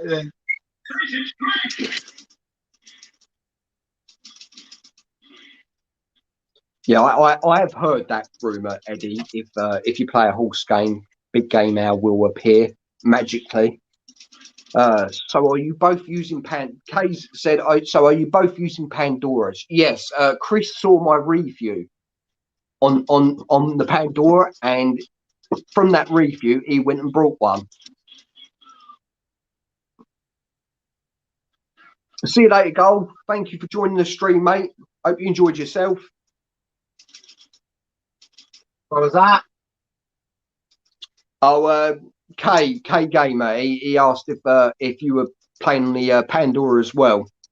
Yeah. And I said you watched my review and went out and brought one from it. I did. Yeah. I mean, for 60 quid, for something I kind of wanted anyway, it was happy. You know, I was very happy to pay the money. Yeah. I mean, even if I get 6 months out of it and it kind of sits on the shelf, you know. But it's there for you to just pick up and play, isn't it? I mean, that's what's great about it. Yeah, it's not going anywhere. You know, it can stick it in its box and pull it out when I need to. Same as, I mean, there's a load of other things in my collection that will never get played. I've got a chainsaw for Resident Evil 4 up there. I've never had it out of the box because, you know, it's part of a collection. You know, it's not my collection. I'll stick it in and play it as much as I want. You know. Yeah. I mean, that's why I brought it. Obviously, I brought the arcade stick from yourself, didn't I? And now it's not working great due to the bloody parrot. I've been looking for one of these for a good couple of months now, and 60 quid. I thought I'll take. You know, I'm gonna edge my bets, buy one, and see what it's like. And you know, I'm really happy with it. I mean, it can always be risky. It can always be risky, you know. 60 quid still 60 quid if it turns up and it's a pile of crap, you know. It's yeah. My channel you have to take that risk, don't you? Yeah, definitely. My channel is Retro Consoles, Toys and Collectibles UK. So how come you changed it? Because it was just Retro Consoles UK, wasn't it? Because I started buying and selling toys is kind of what it was. So it started off just retro games and stuff, and then I started buying and selling other bits and pieces, and then I was picking up cool toys. I mean, 80s and 90s stuff like Turtles and Hasbro wrestlers and all that cool stuff. And I wanted to include that as well. You know, I've always kind of tried to make my channel a bit like yourself. Is what I like to do. You know, so I collect in my games room. I've got a load of wrestling figures. I've got a load of vintage Power Rangers and stuff because I kind of tie it all in together. It's not necessarily a retro games room. It's like a part in time, you know. There's retro video games and there's retro toys in there, and it's kind of really where it went from there. So it's just an extension of Retro Consoles UK, really. But it's a bit of a long title. There's the only problem now. Well, I mean, you're getting your subscribers, though, aren't you? Yeah, they're coming good. They're coming good. Some videos do more than others. I mean, my most popular video I've had is how to check the memory on an Xbox 360. That's had like nearly 1,000 views. So when I do a 360 video, because I done one using the wheel in the background. That did awful. That video, I got like 70 views. Yeah, and I think that video is a how-to video, and how-to videos always seem to do quite good for me. I've done a video as well, the 10 most expensive FIFA games, because FIFA games are predominantly worth a couple of quid. I did a big video on what FIFA games are worth good money, and that always seems to do well. The most expensive game videos always do well. Room tours, that kind of stuff. But the toy stuff is good. Do well. Yeah, I mean the toy stuff, it does okay, you know. I'll get a big load of 50 wrestling figures, and you get a couple of views. But I enjoy doing them. That's what it's mainly about, you know. I'm doing stuff that interests me, and it's kind of the retro games is where it started from. And then you can see, even you go back to watch the old videos, you can see the progression of the channel. I mean, I don't know about yourself, but I'm 128 videos now into it. So there's a good chunk like of everything. That's what I love most about YouTuber, especially when you go through other people's channel and you go from one of their first videos and you see how a channel does progress. It's quite amazing, isn't it? You know, you start off filming with your camera just in front of the TV, then you know you might sort of upgrade to a capture card and it gets a bit more professional looking. You know, that's what I love about YouTube. Even things like backgrounds, you take notice of the background. You get like a light. I've got like a ring light here. I've got like a camera stand now. You don't have to spend that much money, which is the beauty of YouTube. You literally can grab your phone and film what you want. And I like to look back through my old videos as well. Like one time I bought entire contents of a video game shop, and that'll be on there forever now. You know, I can go back and look at that 5 years time, 10 years time, hopefully, and you can kind of see all the stuff you've done. So I really enjoy doing it, you know. Here's a question for you, mate. Mr. Guess, have you got or heard of ROM, the Space Knight? I have not, no. Good. Is that an Amiga game? Old school, is it? Or what's Chris' favourite toy he picked up recently? I will show you. Give me a second.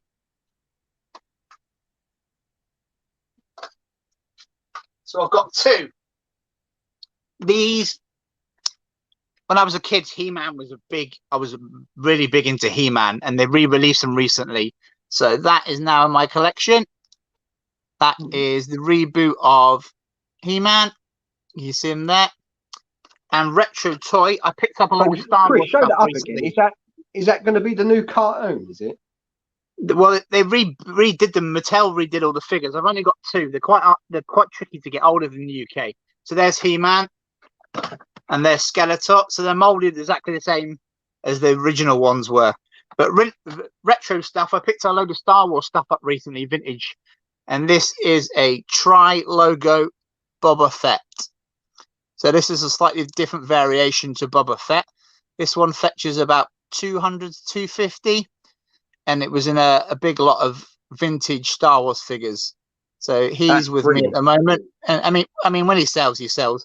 The regular Boba Fett sells for about 35 to 40 pounds. Obviously helped out by the TV series at the moment.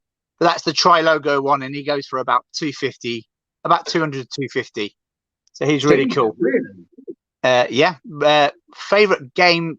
Obviously, I pick up a lot of games to resell, but the favorite one I picked up today actually is Castlevania there, Curse of Darkness.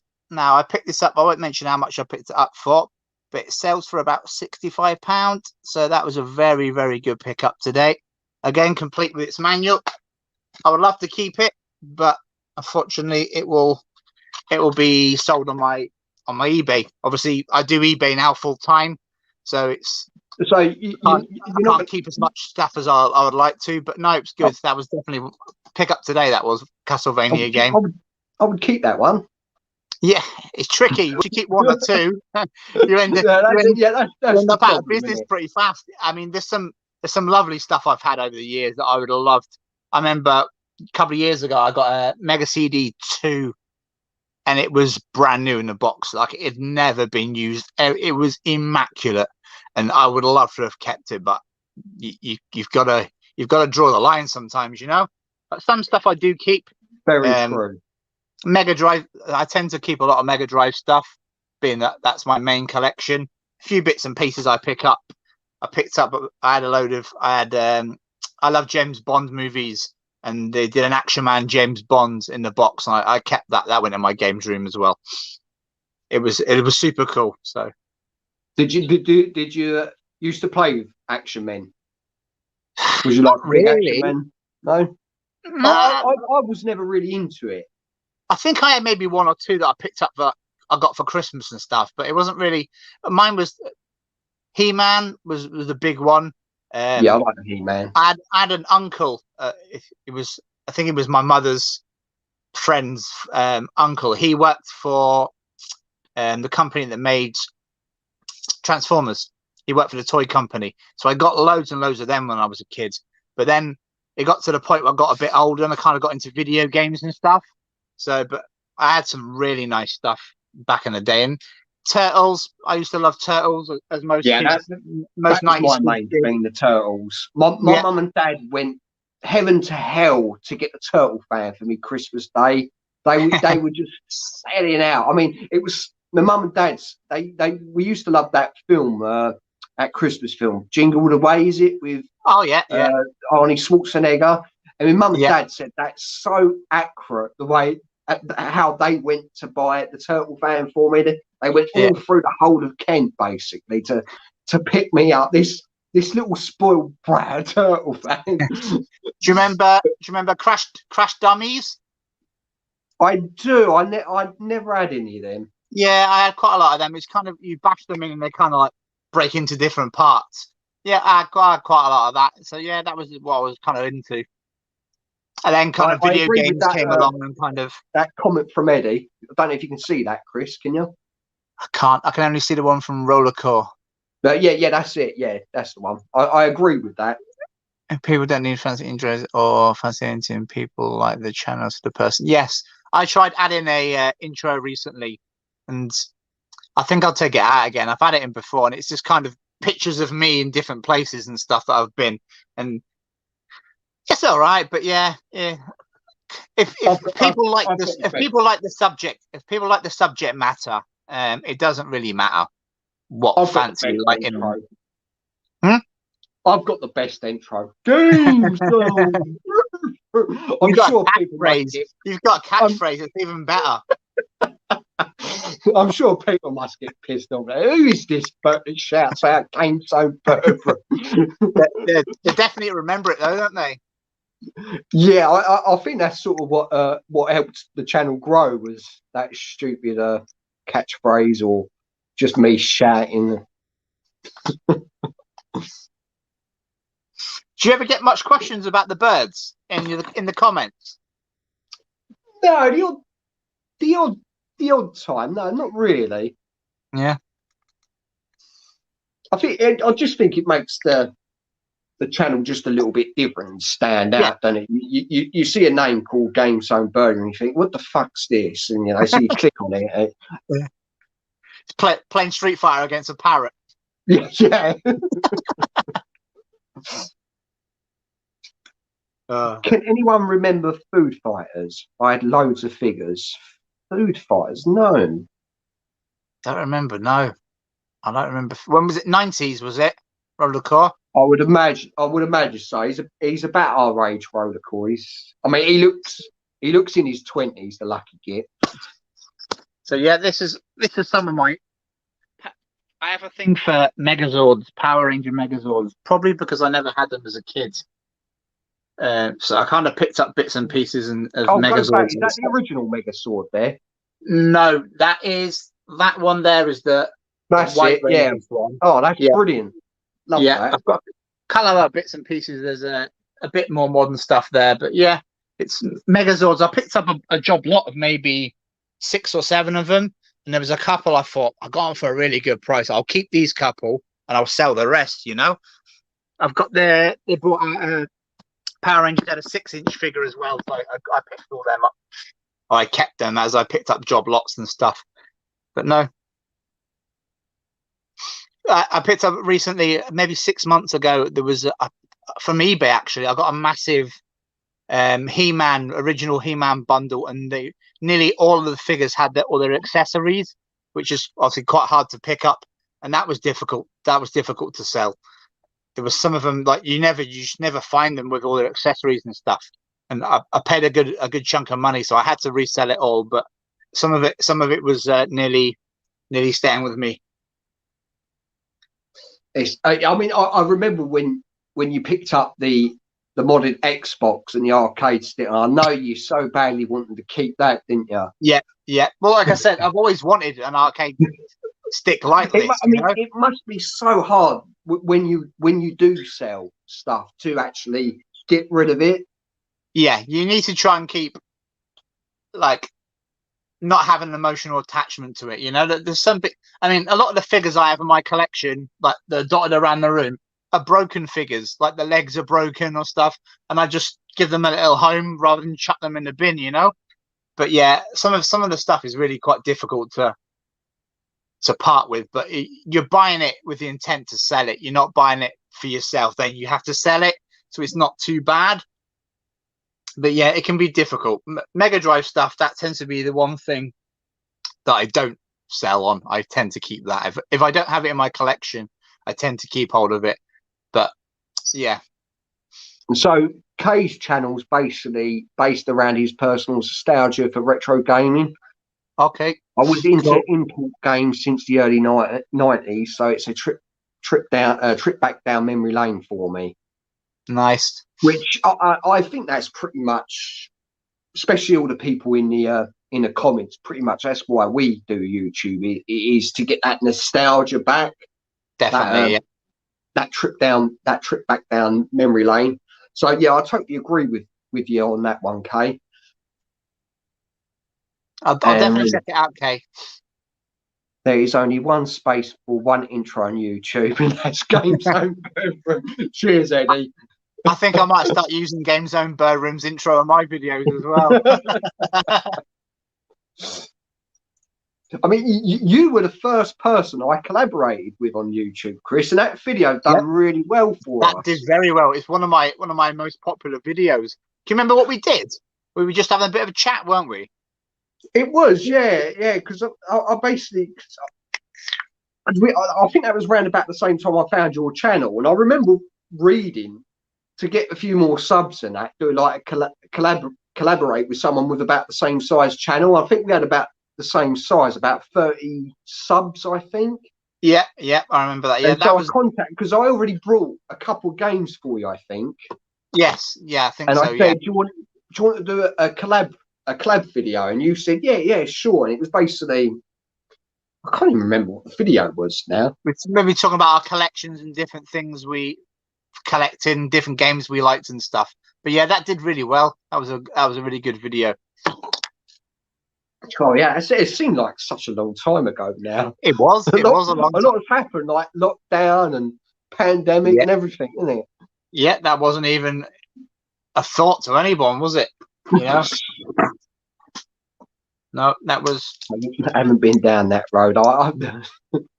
Is this the game you were talking about before, Super Off Road? That's it. Yeah. They had, I don't know if you got the version. They've done a very good version on the Mega Drive. I don't think I've got it, but it is 4-player. So that was another thing. I've not got it for the Mega Drive. I think I've got it for the Super Nintendo. I think. Okay. There was somebody on my Facebook page reached out. They had an NES superset version that came with a multi-tap and stuff, and that was really difficult to sell. The box was in beautiful condition. The console was in good condition, and I got that thinking, if I had the space, I probably would have kept that. You know, again with the box consoles and stuff, you really need the space to be able to display them, and that nearly. I think I ended up selling it for a couple of £100. So I got good money for it, but that was a difficult one to sell. Yeah, so I've got it for the Super Nintendo. Okay, yeah. I think they did have one for the Mega Drive. I'm pretty sure they did. Super Off Road. Let's have a look. Page 94. Oh, thanks, mate. I'm glad you enjoyed the stream. Take it easy, buddy. Cheers, Eddie. Thank you. See you later. Hope you enjoyed it. We've still got Amiga Old School in the stream. Any question, boys? Fire away. Or if you want to see a gameplay. Oh, I have found Alien Storm. The arcade I think that's the arcade version. You found it, yeah? No, that's the Mega Drive version.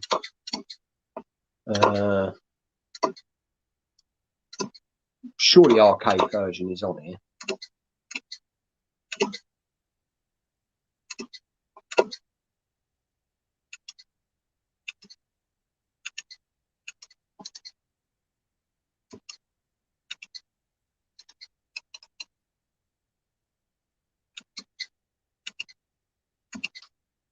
I'm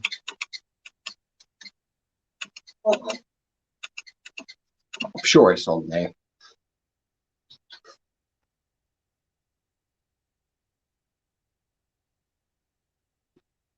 So what's your most prized game in your collection, Chris? Good question. Give me a second. Ooh.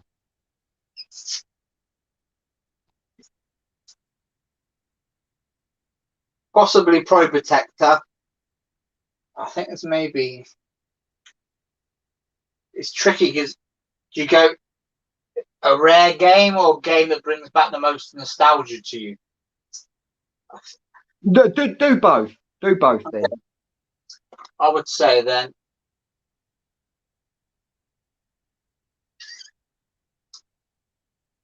Probably.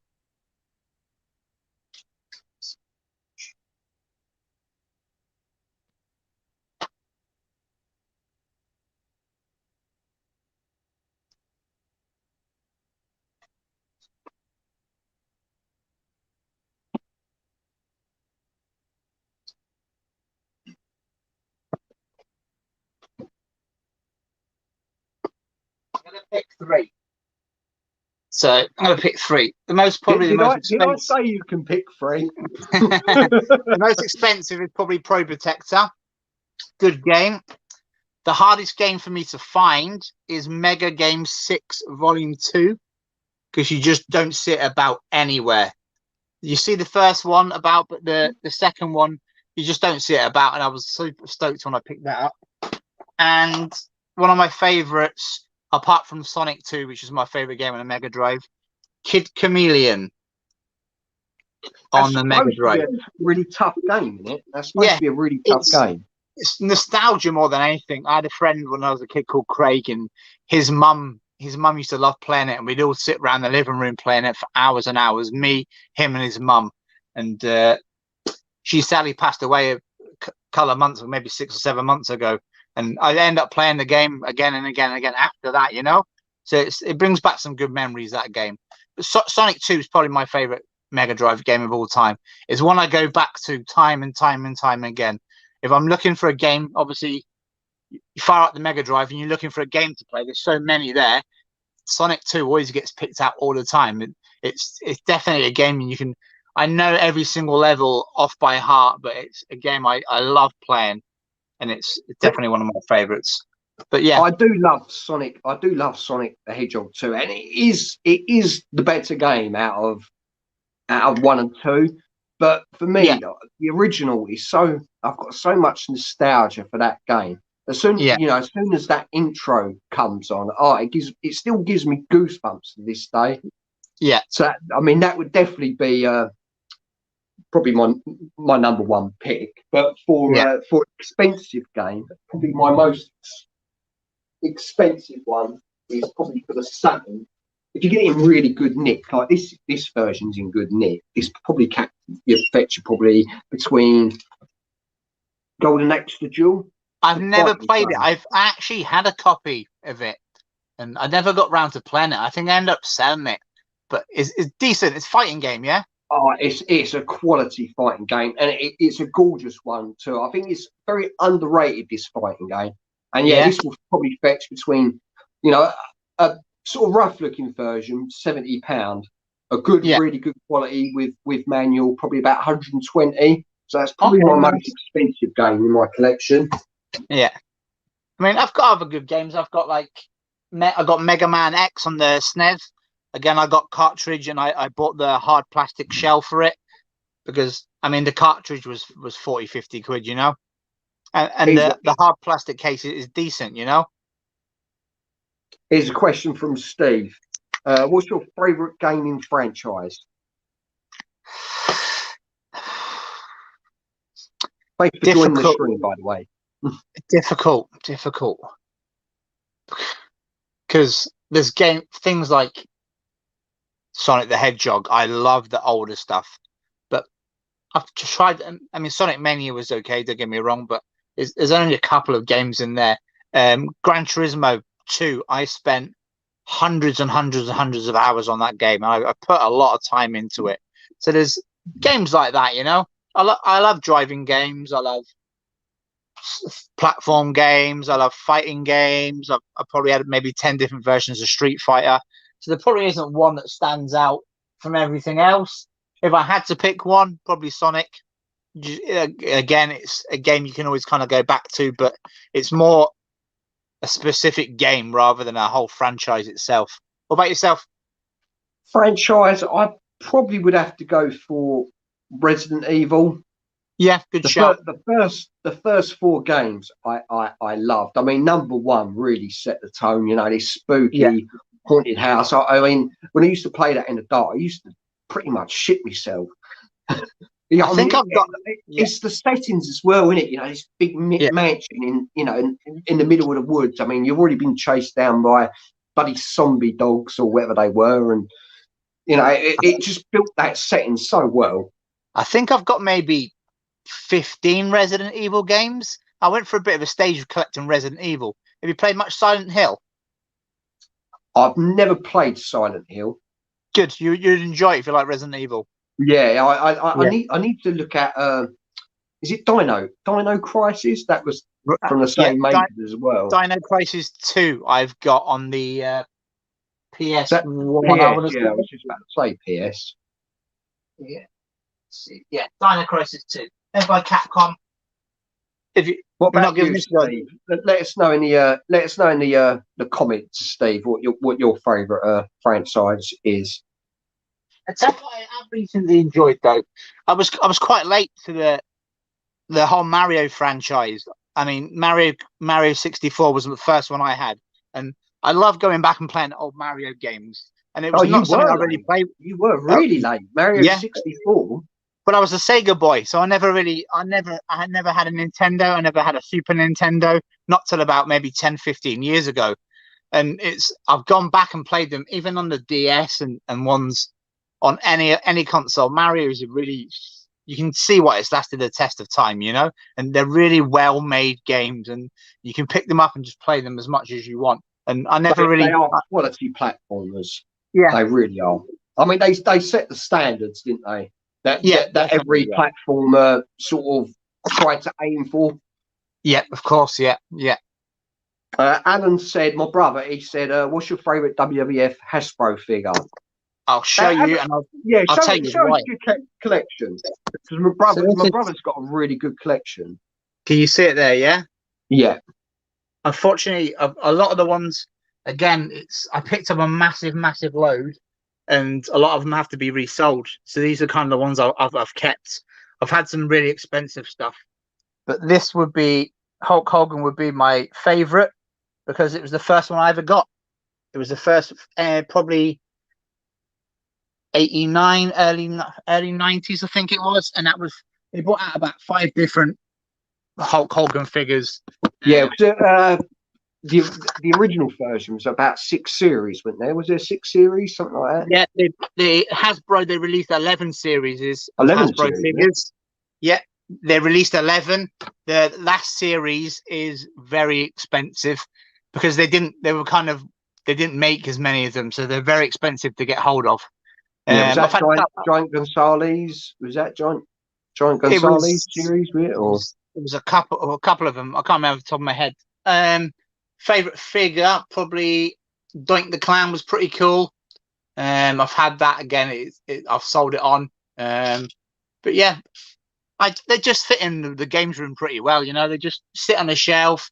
Again, the ones that are in my collection. They tend to be, if I pick up a load of figures, I get 3 or 4 the same one. I'll keep one and I'll sell the other 2. You know, so it's not cost me anything, that collection. There's probably maybe 20 or 30 different figures there, but I've had some really nice stuff like over the years. But did you have the original? I'm assuming you had the original. You had the original figures when you were growing up. I'm assuming. Yeah. That was the Hulk Hogan's my favorite because that's the first one I had when I was a kid. I think I had Hulk Hogan, Ultimate Warrior that did the push. Yeah. I had Jake the Snake Roberts with a springback arm.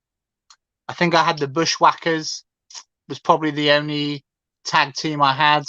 Rowdy Roddy Piper. I've got maybe 10 different Rowdy Roddy Pipers. But yeah, I had a decent collection when I was a kid. But nothing quite like I have now. Even I'll tell you one thing I picked up recently. Have you seen these before? Have you picked them out? So these are Mortal Kombat figures. But they're released. They're good, aren't they? They're released by the Funko that do the pops. Oh, So there's the big head. yeah, there's Figures, yeah. Raiden, and then there's Scorpion as well. I thought they were pretty cool. I picked them up for charity shop, couple of quid. I They thought, are really quality made, aren't they? They're yeah, really big. really. I mean, yeah, it's something completely different from Funko. You know, I don't really collect Funko Pops, but I thought they were pretty cool. I picked them up cheap enough, and I thought, you know what, I'm going to just keep them because they're fitting with the games room perfect. I mean, I've already sold them. I might get 10, 15 quid each for them, you know, but no, they were really cool, and they only made two that I can find, and I managed to pick them both up at the same time. So Yeah, they are quite. I'm assuming they're from the new games. yeah, they're from. I think they got released for 10, maybe 10 or 2017. So yeah, Yeah, maybe that's Mortal Kombat 10. 10. Yeah. So yeah, I thought they were pretty cool. Steve's favourite series is Grand Theft Auto. Good shout. Yeah, I they preferred. are absolutely quality games. I remember So playing the first one on I've the. never. I only had a demo on a PS1, and I Yeah, always remember I loved trying to get down the railway tracks as far as I possibly could before the car exploded. I've never played. I've never played GTA 5. I've probably sold about 50 or 60 copies of the game, but I've never played it. I loved one. Do you remember GTA London as well? Yeah, brilliant. Yeah, I GTA think London, I've got that in GTA the collection. 2. All the top-down versions. The definitely games I loved. I mean, I've been meaning to play GTA 5. At some point, I probably will do. I played 4 recently quite a bit, but it's just fun. Again, GTA is just finding time, you know? Yeah, I mean, you have to put the hours into them type of open Yeah, world games. My brother said definitely. they're awesome figures as well. Yeah, no, they were pretty cool. I mean, cheap enough as well. But shame they didn't make more. You know, they only made the only ones I can find are the two that I managed to pick up, and they sit on the shelf perfect. You know, As you said, it blends in with all the other stuff, doesn't it? Really it well. ties in the kind of the retro toys and the video games quite well. You know, I tried picking up some Resident Evil figures and stuff, but they're so expensive. You're 60, 70, 80 quid, and I mean, they would look great in the games room, but I'm not willing to pay that kind of money. You know. No, I don't blame you. That is a lot of money for figures that that are literally just going to sit on the shelf, aren't they? Yeah. Do you have any sealed games in your collection? You know what? I haven't. They're all games that are well played and loved, really. I only As mention I it because said, Chris, I consider myself more of a terrible gamer than a collector. I only mention because I picked this up recently, Silent Hill, like a HD version, and it was Oh, sealed. very So nice. I thought I'd keep it sealed. Silent Hill 2 and 3 are in it. So I was picking up Silent Hill games to go in my Resident Evil collection. And I don't own many sealed games, but that was one I thought I'd just keep it. I picked a couple Resident Evils up for the PS4. They end up just keeping sealed. But yeah, I did recently um, have Spider-Man 4 sealed, which I got for Christmas. I think it was 2 years ago, and I've only yeah, just recently played it, and I've taken it out of his packet. So that was the only sealed game I have, but yeah. it has been played now. Yeah, I mean, yeah, it's not something I have much of sealed stuff, but yeah, that was. I thought I'd keep that one sealed because I already have I already have Silent Hill 2 and 3. So Any games you really enjoyed back in the day, but you think have aged badly? oh, what I was thinking about this question before actually. There was a couple I didn't really enjoy. I think they tend to be Master System games that aged quite badly. But from what I have in my head as a 10-year-old kid, from what I see now is I can't really think of anything at the top of my head. Is there anything you can think of? I think a lot of PS1 games age bad. That 32-bit era where they Yeah, were just getting into the 3D. I mean, it wasn't there yeah. for. I mean, some of the games were brilliant to play, but if you look back now and you put them Like on tech, your, especially a tech, HD TV or something, they look yeah, like Tech and really One, that kind of awful. stuff. Yeah, Yeah. yeah. Trying to think. I mean, there I, was one game that I did recently play. It was on emulation. That was what was it called? It's an Arnie Schwarzenegger film. Last Action Hero. Oh yeah, Absolutely awful on the Mega Drive. I mean, I don't know if it was a bad ROM, but it's such a broken game. I mean, yeah. and it looked terrible as well. I mean, it could probably even pass for a Master System game. It was not a very good name. Probably one of the most broken games I've ever played. Can you remember the first game you played? Sorry? Can you remember the first game you played? First game I ever played for I used to play my Spectrum before I jumped on the Mega Drive, and it was my cousin Barry's Mega Drive, and it was Altered Beast. And that game blew me away. Coming from the Spectrum and seeing that game run and playing it, it really did blow me away. It was mine was Alex Kidd in Miracle World. It was built in. I got a Master System 2 for Christmas, and it was built into the console. And I played the death out of that game. I absolutely loved it. That was probably the only game you had for a while as well, wasn't it? Yeah, it was. Yeah, you know yourself back then. You kind of got a game for Christmas and your birthday, and that was about it. I remember the next game after I got was the Ninja, and I just kept going back to Alex Kidd. I can see in my head that the whole map of the first level. I can map the whole level out in my mind. I can still see it now. Exactly. You start off at the very top and you work your way down. You go into the water and you go round and grab the burger. You know, it's some games are just you'll remember them forever. You know. Yeah, Altered Beast. I mean, playing Altered Beast now, it's not a very good game. I think I played bits and pieces of it. I think is there 2 of them?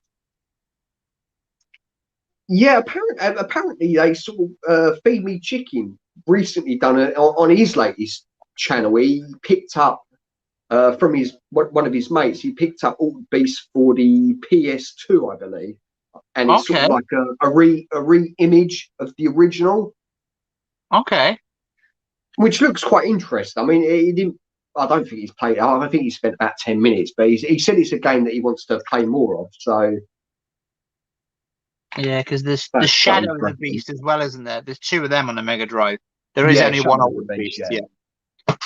Steve said, "I love Resident Evil 1, but I struggle with the camera view now." Yeah, playing the original is a bit of a struggle to play that game. It takes a while. It's them fixed angles in it, and it takes a while to get used to the controls again. If you stick to it, Steve, you get used to it after a little while. It's at the first, it's a little bit frustrating. It's same with Dino Crisis. It's very kind of, it takes a little while to get used to, but it's just because you're just not used to it anymore, you know? Yeah, I totally agree with that. Yeah. You've got carry on playing it, Steve, and it will get easier. Classic game as well. I mean, the first time I saw the zombie with the old when he turns round, when you're Chris and he turns round, I mean, just what a way to start off the game. That bloody thing coming at you scared the crap out of me. I think I've even got quick enough. I think I've even got a copy of the first one on the. I think I've got a couple of copies of it. Maybe on the GameCube. They did a reboot on the GameCube as well. Yeah, I think I brought that off you. I think Chris with 4. Yeah, there. I don't even have a GameCube. I've still got the game. No, that's a good rebooted version actually. It's good. I like the fact that they kept the fixed camera angle, but made it for more modern controllers. Yeah, definitely. Where number 2 is sort of, I don't know if you played number 2. I've seen videos of it, but it's sort of shot like number 4. It's sort of behind the camera, the character, sort of third person. Yeah, 2's good. I like 2. Yeah, 2's good. 2's decent. So, is anything in your collection? No, not in your collection. Anything you're wanting to get next? Anything a big title you're looking to get next, or? I am looking for a decent price on Shenmue 2. I would love to get a Dreamcast version of that. If not, I'll probably pick it up on the Xbox, because that's still fairly cheap, number 2 on the Xbox. But I'll preferably like to get it for the Dreamcast. I've seen it for about 60 quid, the cheapest at the moment. Okay, yeah. That's the thing with games like that, 60 quid. You're like, do you pull the trigger now because they're going to go up to 100 quid soon, or Yeah, will they come exactly. back down in price? It's a tricky one, you know? I mean, they have released it on the PS4 and Xbox, I think. Okay. I think you can buy them for about £25. But I really want to play it on the original because I've never played 2. I really want to Okay. play 2 before I buy 3. Mm-hmm. Yeah, definitely, yeah. For me, Have you, Mega Drive have you games played again. have you played the Shenmue games? I think I played 2. I think I played 2. Because didn't they re-release them on the Xbox, you said, didn't they? Was it 1 and 2 Yeah, in yeah. a double Xbox pack? and PS4 they re-released them Yeah. as a double pack. Yeah, I think I might have had 2, or I've definitely played 2.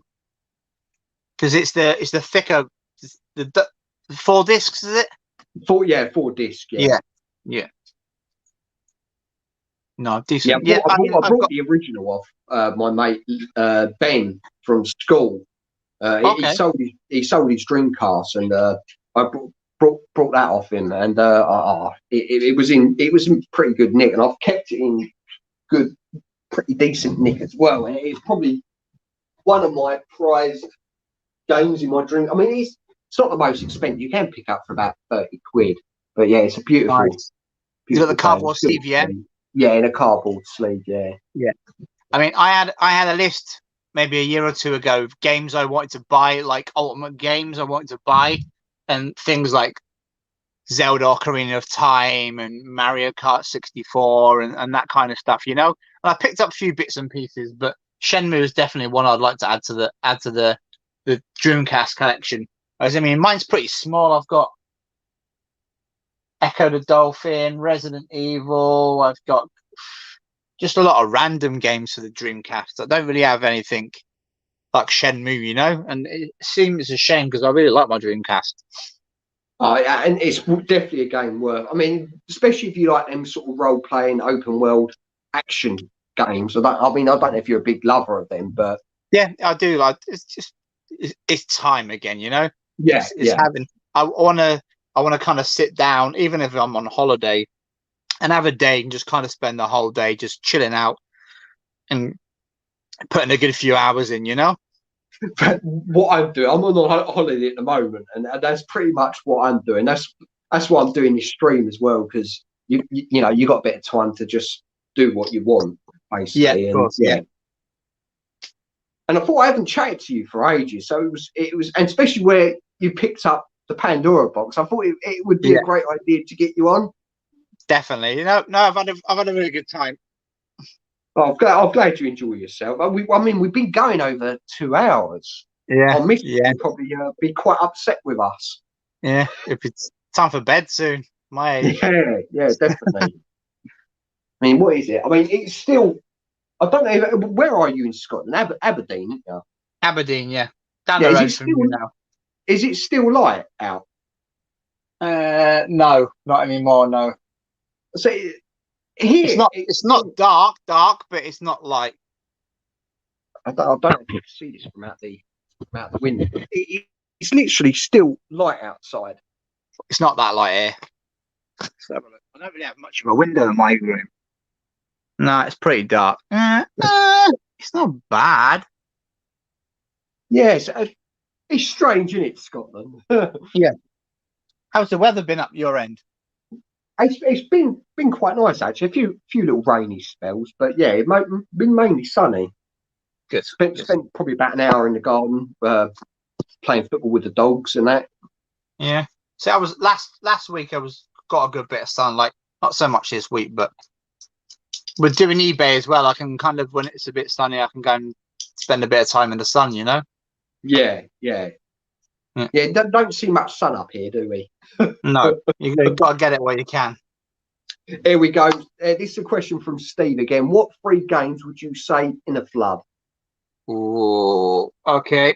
From my collection or any game? I don't know if you. I'll go with my collection. I'll go with my collection. Yeah, okay. Go with your collection.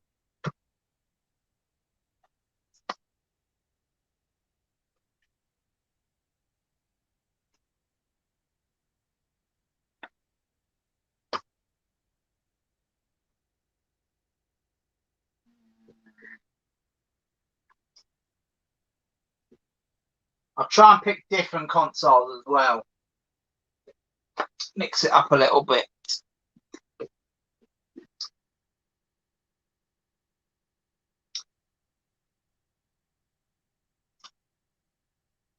Okay, I'll start off with. If you pick 3 as well, I'm still thinking. Go on. You I'll go. go with Silent Hill 2.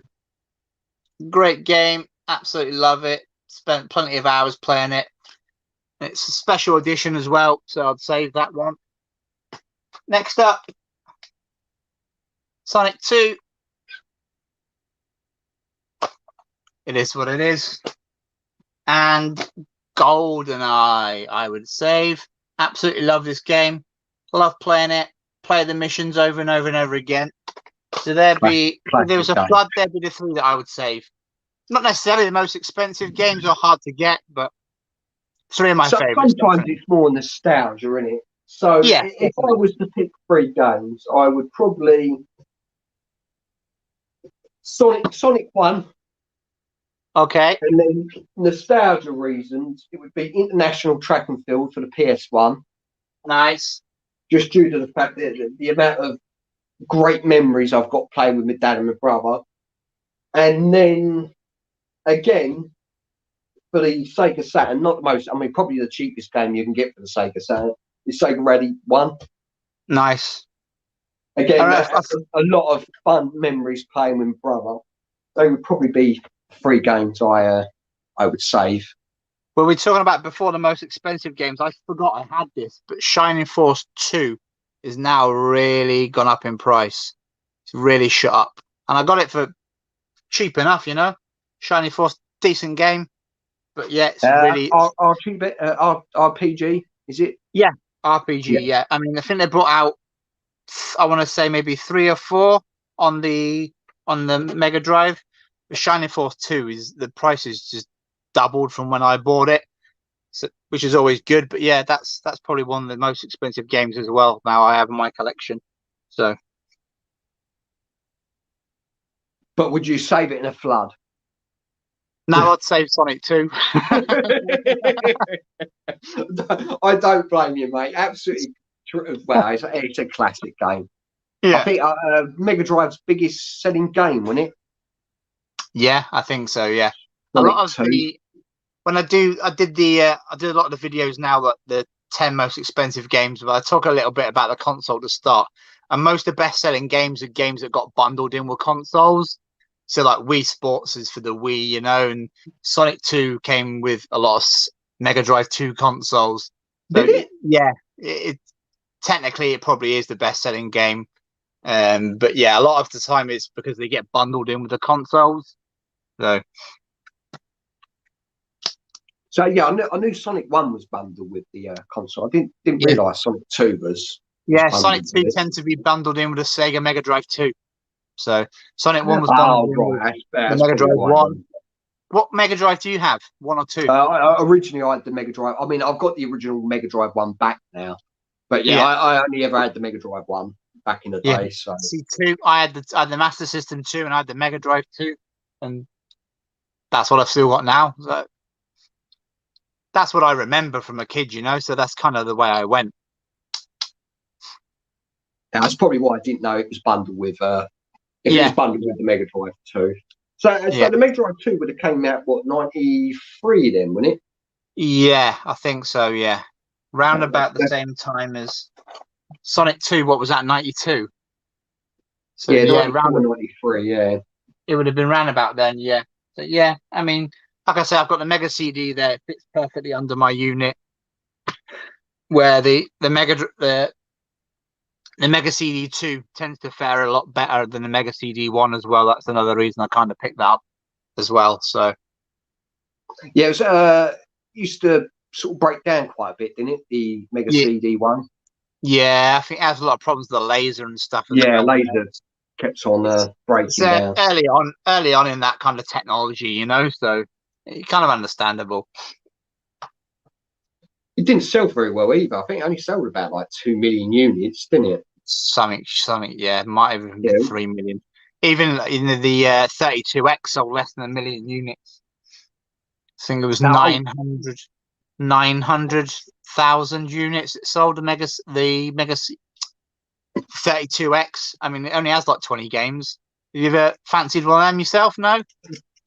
back in the day when I was reading the magazines, I really wanted it. Yeah. But I think it was around about £200, and I don't think my mum and dad was too keen.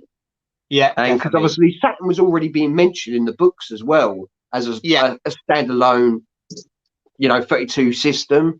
And my dad said, "Look, why don't you wait for that?" Yeah. But I don't know. I saw. I think it was Star Wars Arcade. I saw in the magazines, and that just looks so much fun. That game. Yeah. I mean, there's only like this. I've been offered it a few times. I've been offered them. I was at a retro game shop in Scotland recently, and somebody had one for a couple £100, and it was boxed in lovely condition. But there's no games for it. The games start only at £60, and I would just have the console. I'd never have any games for it. So it's kind of why I never, why I ever went for one. Yeah, I mean, it's sort of quite sought after now. I mean, I wouldn't. I mean, I've emulated a few games. I mean, they don't play particularly well, and they didn't look much different from what was already on the Mega Drive anyway. So, pretty much, Amiga old school. He said my one. I'm assuming it's his Master. Yeah, his Master System 87. Bloody hell. The original Master System would be, wouldn't it? Yeah, I assume so. That his one came with Hang On a card. Yeah, on the front of the Master System, they had like a credit card slot. Card slots, didn't they? Yeah. And what it tended to be, it was cheaper for them to produce. So they'd bring out the same version of the game on cartridge and card, and say the cartridge version had 10 levels, the card would have like 6, and it would be cheaper. So yeah, they got rid of that for the Master System 2. It was only the Master System 1 that had that.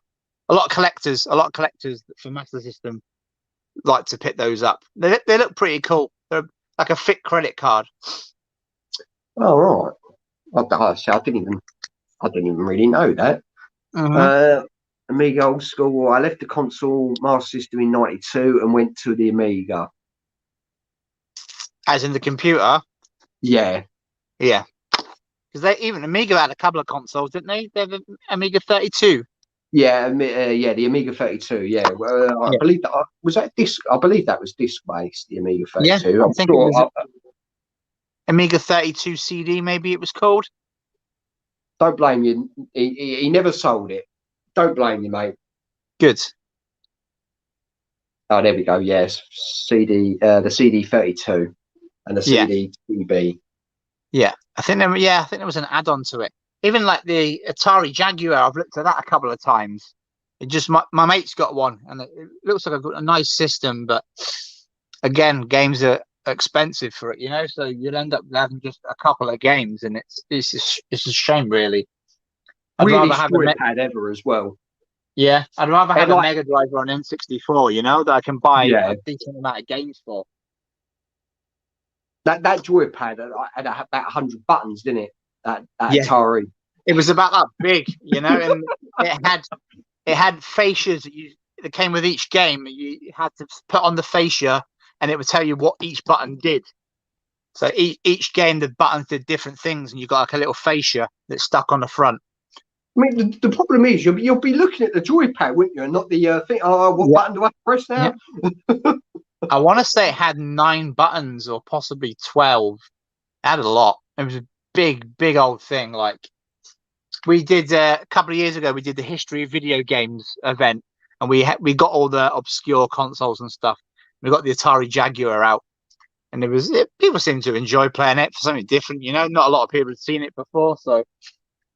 That's the thing. I think a lot of people enjoy seeing some of these consoles because you didn't really see them in the wild, did you? They were so hard to get even back in the day. Yeah. Well, we managed to get hold of the first games console was called the Odyssey 2, and we managed to get a unit from America, so we had that there as well. We did a 70s area, an 80s area, 90s and noughties, and a modern day. We got some pretty old, decent. We got a lot of Kong clones, and we had Atari 2600s and stuff. But yeah, Odyssey 2 was the first one. Odyssey White 2, bloody that is going back, isn't it? Was that 70s? Yeah, 70. Atari 2600 is 1977.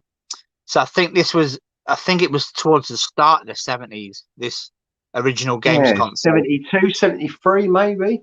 Yeah, so we're what 50 years ago now, which is crazy to think, you know. I like this one. Did you ever buy a console just to play an exclusive game?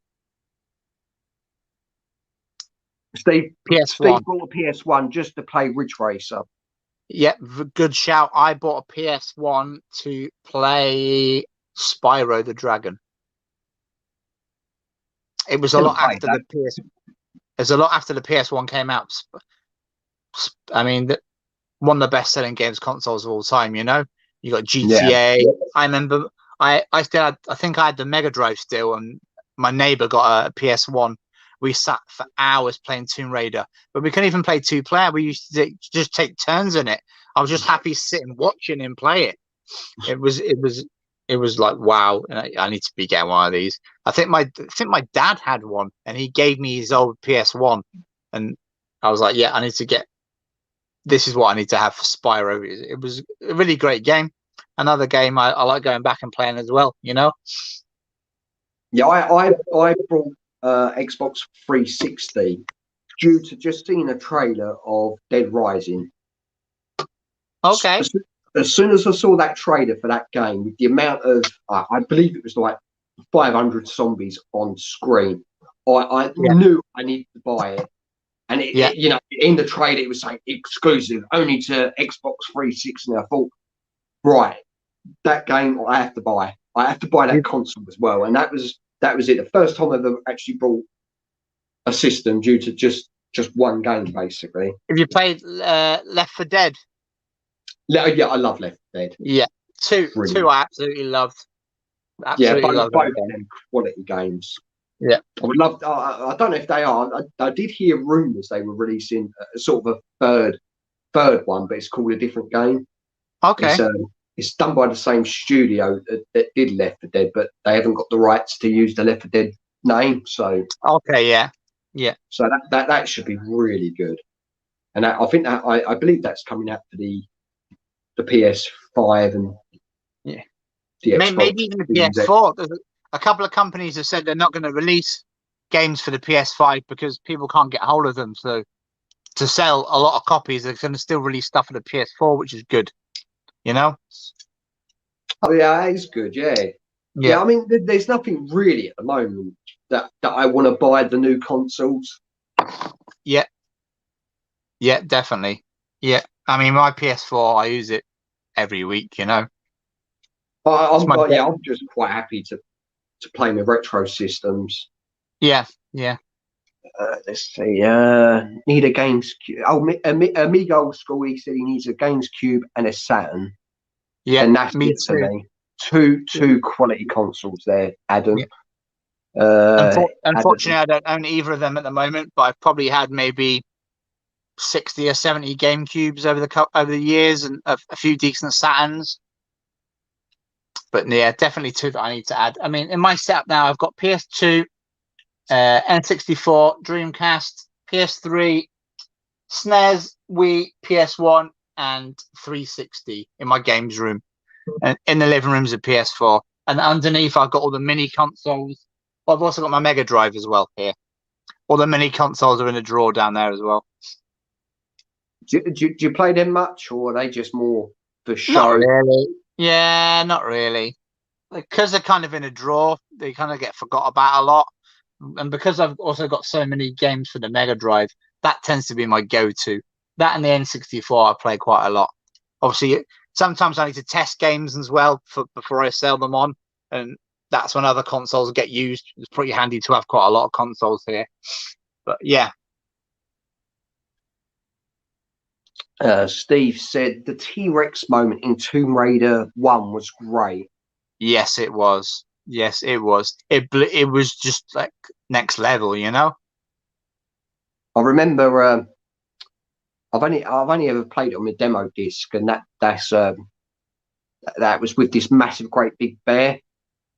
Yeah, yeah. The thing is, obviously, I wasn't used to the controls for that game because it was one of the first 3D sort of third-person games I've ever played, and trying to shoot that bloody bear was fucking difficult. yeah. I think the consoles before that tended to be more two-player orientated, where the PS1 was more one-player orientated. So I'd always have like N64 with my mates and stuff. But then the PS1, you kind of just played it on your own. You know, there wasn't that need to have a load of people around and play, which was just something I obviously went back to later date for nostalgia reasons. But PS1, you can kind of just play it yourself. You know. Yeah, well, I think with the PS1, that was the first console that probably did where the game started to get more in depth.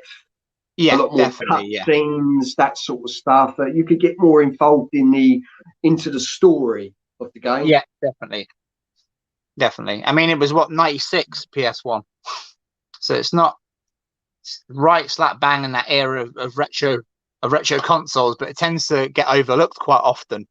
I feel for retro game collectors, they tend to love the Nintendo and the Sega stuff. The PS1 stuff kind of gets overlooked a bit, but it's just as old as the other consoles, you know. Yeah, I love my PS1. I've just started to collect for that again. Some of the games that I really, really want to own again. Well, that's what I did with the PS1. I picked out games that I liked playing. So Colin McRae, Resident Evil 1, 2, 3, Mortal Kombat 3, V Rally, Alone in the Dark. I picked up recently as well. I've not managed to get to play it yet, but it was only a £5. I thought it looked pretty decent, you know. Yeah, I mean that was the original survival horror game, I believe. Yeah, yeah, And it came out a year before Resident Evil. yeah, 94, I think. something like that. So, but yeah, I was in CX one day looking for other games, and I thought for a £5, it looked decent Well, enough. worth it, So isn't it? Definitely worth it. yeah, for a fiver, you know, I'll get around to playing it soon enough. But another game I want to sit down and spend a few hours on. But James, I'm gonna have to go soon. Yeah. I'll actually spend a bit of time with the missus. Yeah, no problem at all. No, thank you very much. I've had a great time. We'll have to do this again soon. Definitely, mate. I'm glad you enjoyed yourself. Yeah, it's been good catching up with you, mate.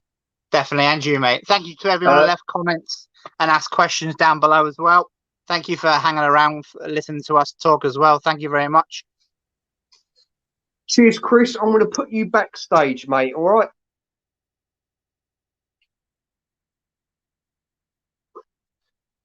Well, there was only one left. Guys, thank you for being in the stream, joining us. Hope you enjoyed yourself. Thank you for the questions. It's been good. It's been good. It's been good catching up with Chris. It's been great chatting to all you guys in the stream. All I want to say now is take it easy.